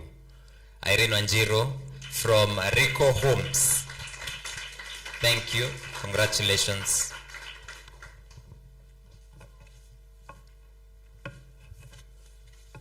Thank you. Thank you very much. On environmental stewardship, please allow me to invite Team Optiven as they collect the award also on environment stewardship or environmental stewardship. Congratulations to you, Team Optiven.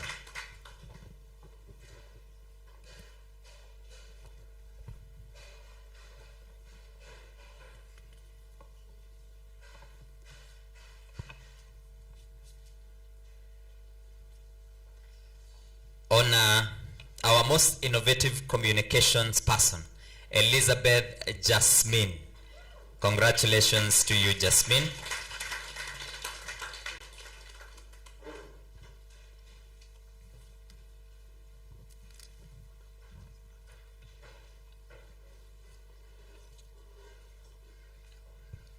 Congratulations to you, Jasmine. Thank you.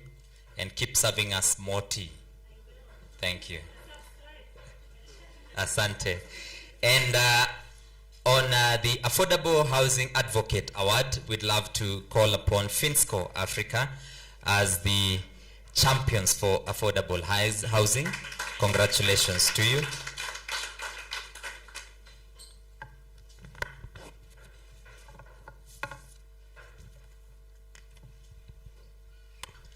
And on education excellence, the award goes to St. Christopher's School. So congratulations to St. Christopher's. So please accept this honorable award.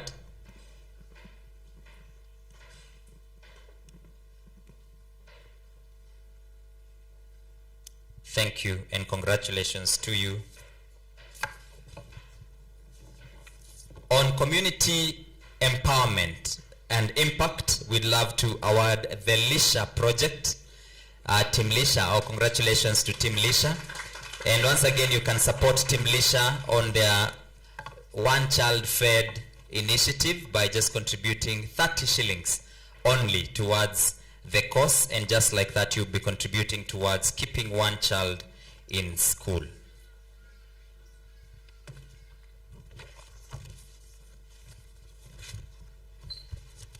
We also would love to recognize talent and tuna support nyota, na huyu wako na nyota. So on the Rising Star Award, we'd love to call upon Brian Wabwire, Mr. Brian Wabwire. Bas, he is a rising star. Na tunatangaza hiyo nyota itaendelea kuangaza. Congratulations to you, Brian, and keep doing what you do best. On business excellence, we'd love to award Pelt Security. Pelt Security on business excellence. And thank you for your partnership together with us.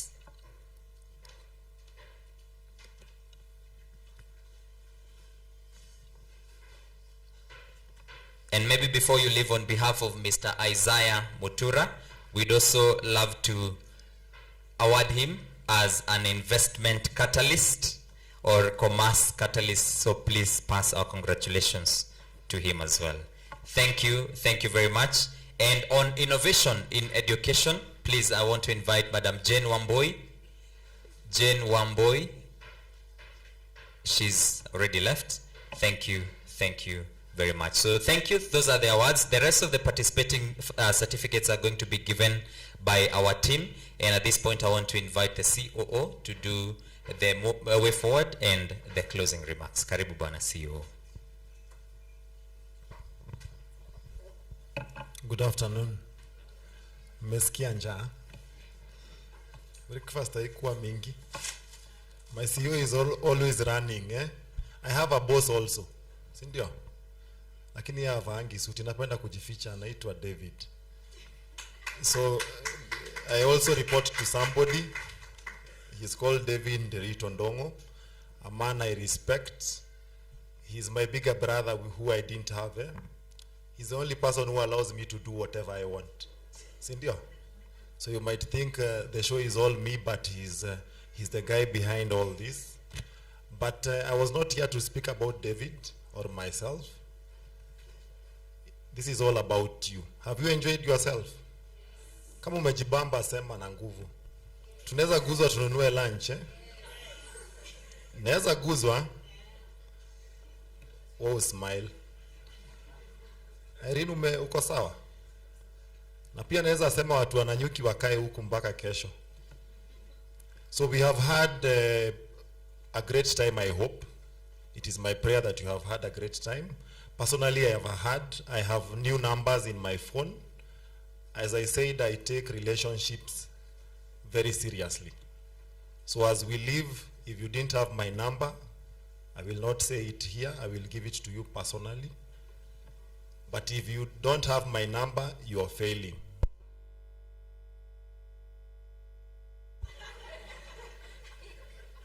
Bado nezo, unanisikia? Amewasha. Wivu itakumaliza. As I was saying, as you live here, have one new number on your phone, sindio? As I said earlier, I said that I have like 4 employers hapa. Nisiri being one of them. And I don't want to speak about Nisiri because they are my friends. Interestingly, my employers are still here, sindio? Does that mean I'm a good employee? So St. Christopher, natafuta director mwingine wa music. And I know a bit of French. So I come with added advantages. So I was here to come and tell you about the way forward. The breakfast is our pitch for an expo. And this was us trying out Meru. And you have come out majestically. Na mmefanya tukashine. Because now we are on Meru TV.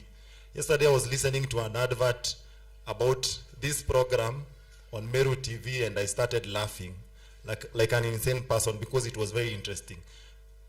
I was asking myself, how anaongelelea kenye tunafanya ama ni kitu tofauti? Then as the advert was going on, we had numerous calls, but we couldn't take up any more people. So you can see the space is smaller. Hapo ni sawa. Na haturingi ati nini, ni nyinyi mnafanya tukae wakubwa. So we will tell Gatimene to expand. Sindio? We tell Gatimene to expand because this space could not have fit the people that wanted to come today. But since we are here, we will have an expo through our partners called Fusion. I think Carol is around. And Fusion is telling us we use Greenwood uko juu as much as we want. And we are offering, if you have been here today, if you have a teardrop and you would want it at Greenwood for the whole of this month as a package to you, please leave it with my staff to network hapo as part of the marketing. Sini sawa? If you have flyers, we will gladly be able to distribute for you. Sawa sawa? Sio ni added advantage. So if you have that, the better. There are some of you I was asking for flyers walisahau na najua ni juu ya kuamka mapema. But next time, have your business cards, have your flyers so that I can be able to push them somewhere. Hapo sawa? Have you realized that most of the women in this room are doing real estate and something else? The men. Hata msikii vibaya. Because the HR hapa Finsco. Ukienda hii side kuongea na Wanjiro Rico. Ukisonga pale Optiven. So they are doing a real estate something and something else. Ndio? I don't say they are good at multitasking, but sisi wanaume hii room pia imejaa wamama na wasichana. So the men also don't even want to come to forums where they gain more business. I have seen a man who has been consistent with us, Mr. Mathu, and I can tell you continuously he is moving with us. Tumesonga naye Nyahururu, hata tukienda Kakamega najua atatufuata tu.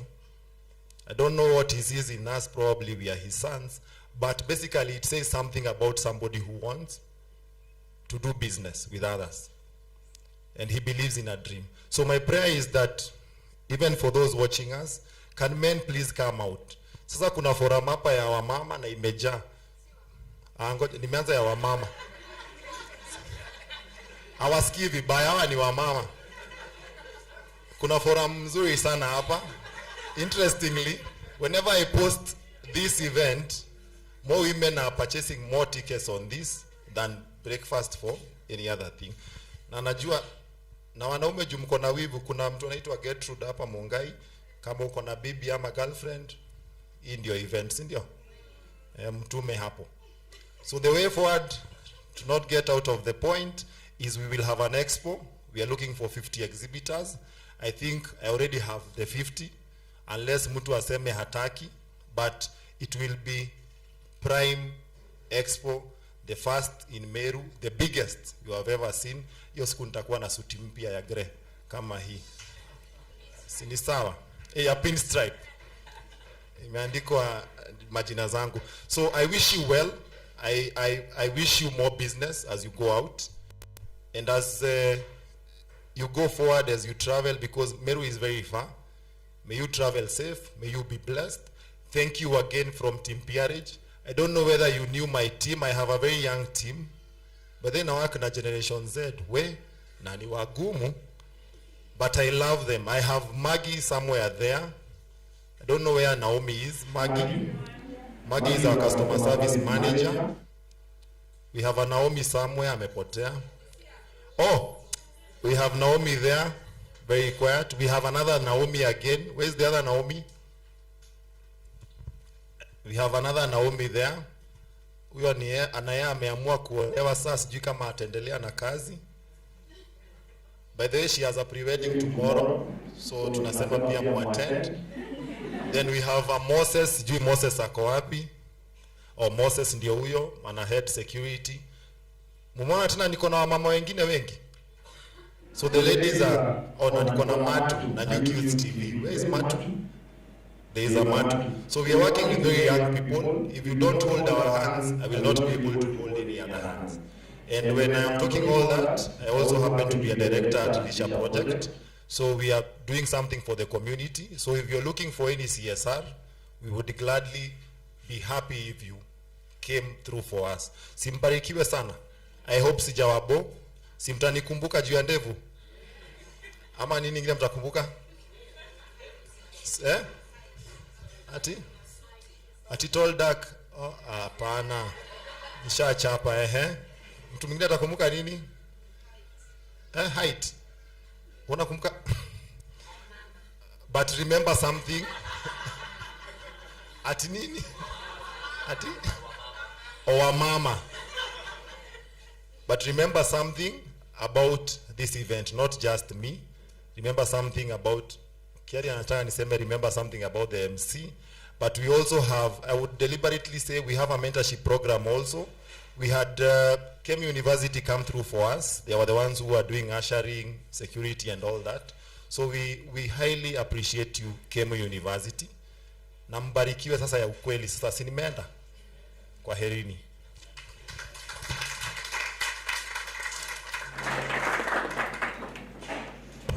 Alright, so we are happy to interact and network. The exhibition stands are still very open. Gatimene is not closing right now. They also serve lunch, so be happy to enjoy the facility. Thank you very much. God bless you. From myself and my co-MC, MC Jairo, God bless you. DJ.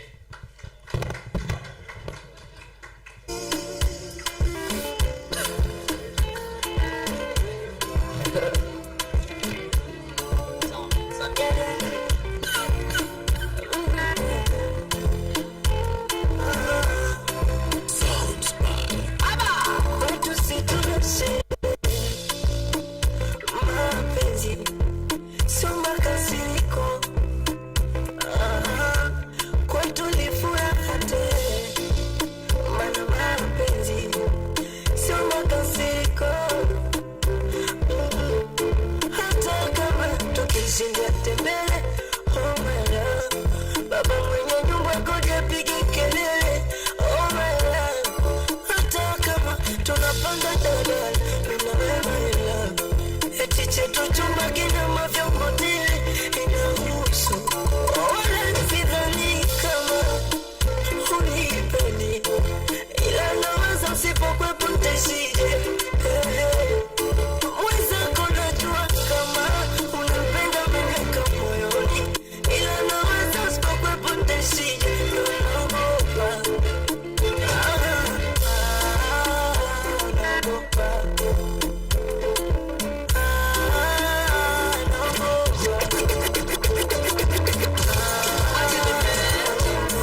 to. Well, everybody telling me to. All over America. Everybody telling me to. Everybody telling me to. Well, everybody telling me to. All over America. I want the whole wide world to know that Pato Bantan is on the go. Just like a tree that plant by the rivers of water, I will surely grow. Every day I kneel and pray that Jah will guide me on my way. I wanna be good, yes, I want to do right, and I don't wanna go astray. People tell me yes they do. They say Pato Bantan we love you. That's why I want to dedicate this song to every one of you, to every friend and every fan and every radio DJ too. Every reggae reporter, producer, promoter, I just like to say thank you. And all the youths I stand and salute. Staying life to the rest of the youths. They give me the strength to be champion. Can't stay tell me to the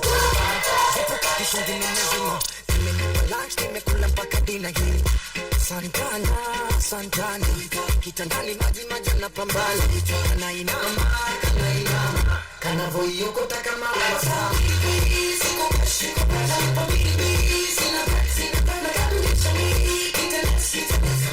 Giri Marrakesh, sasa nioneshe, sokupa mama, sokupa.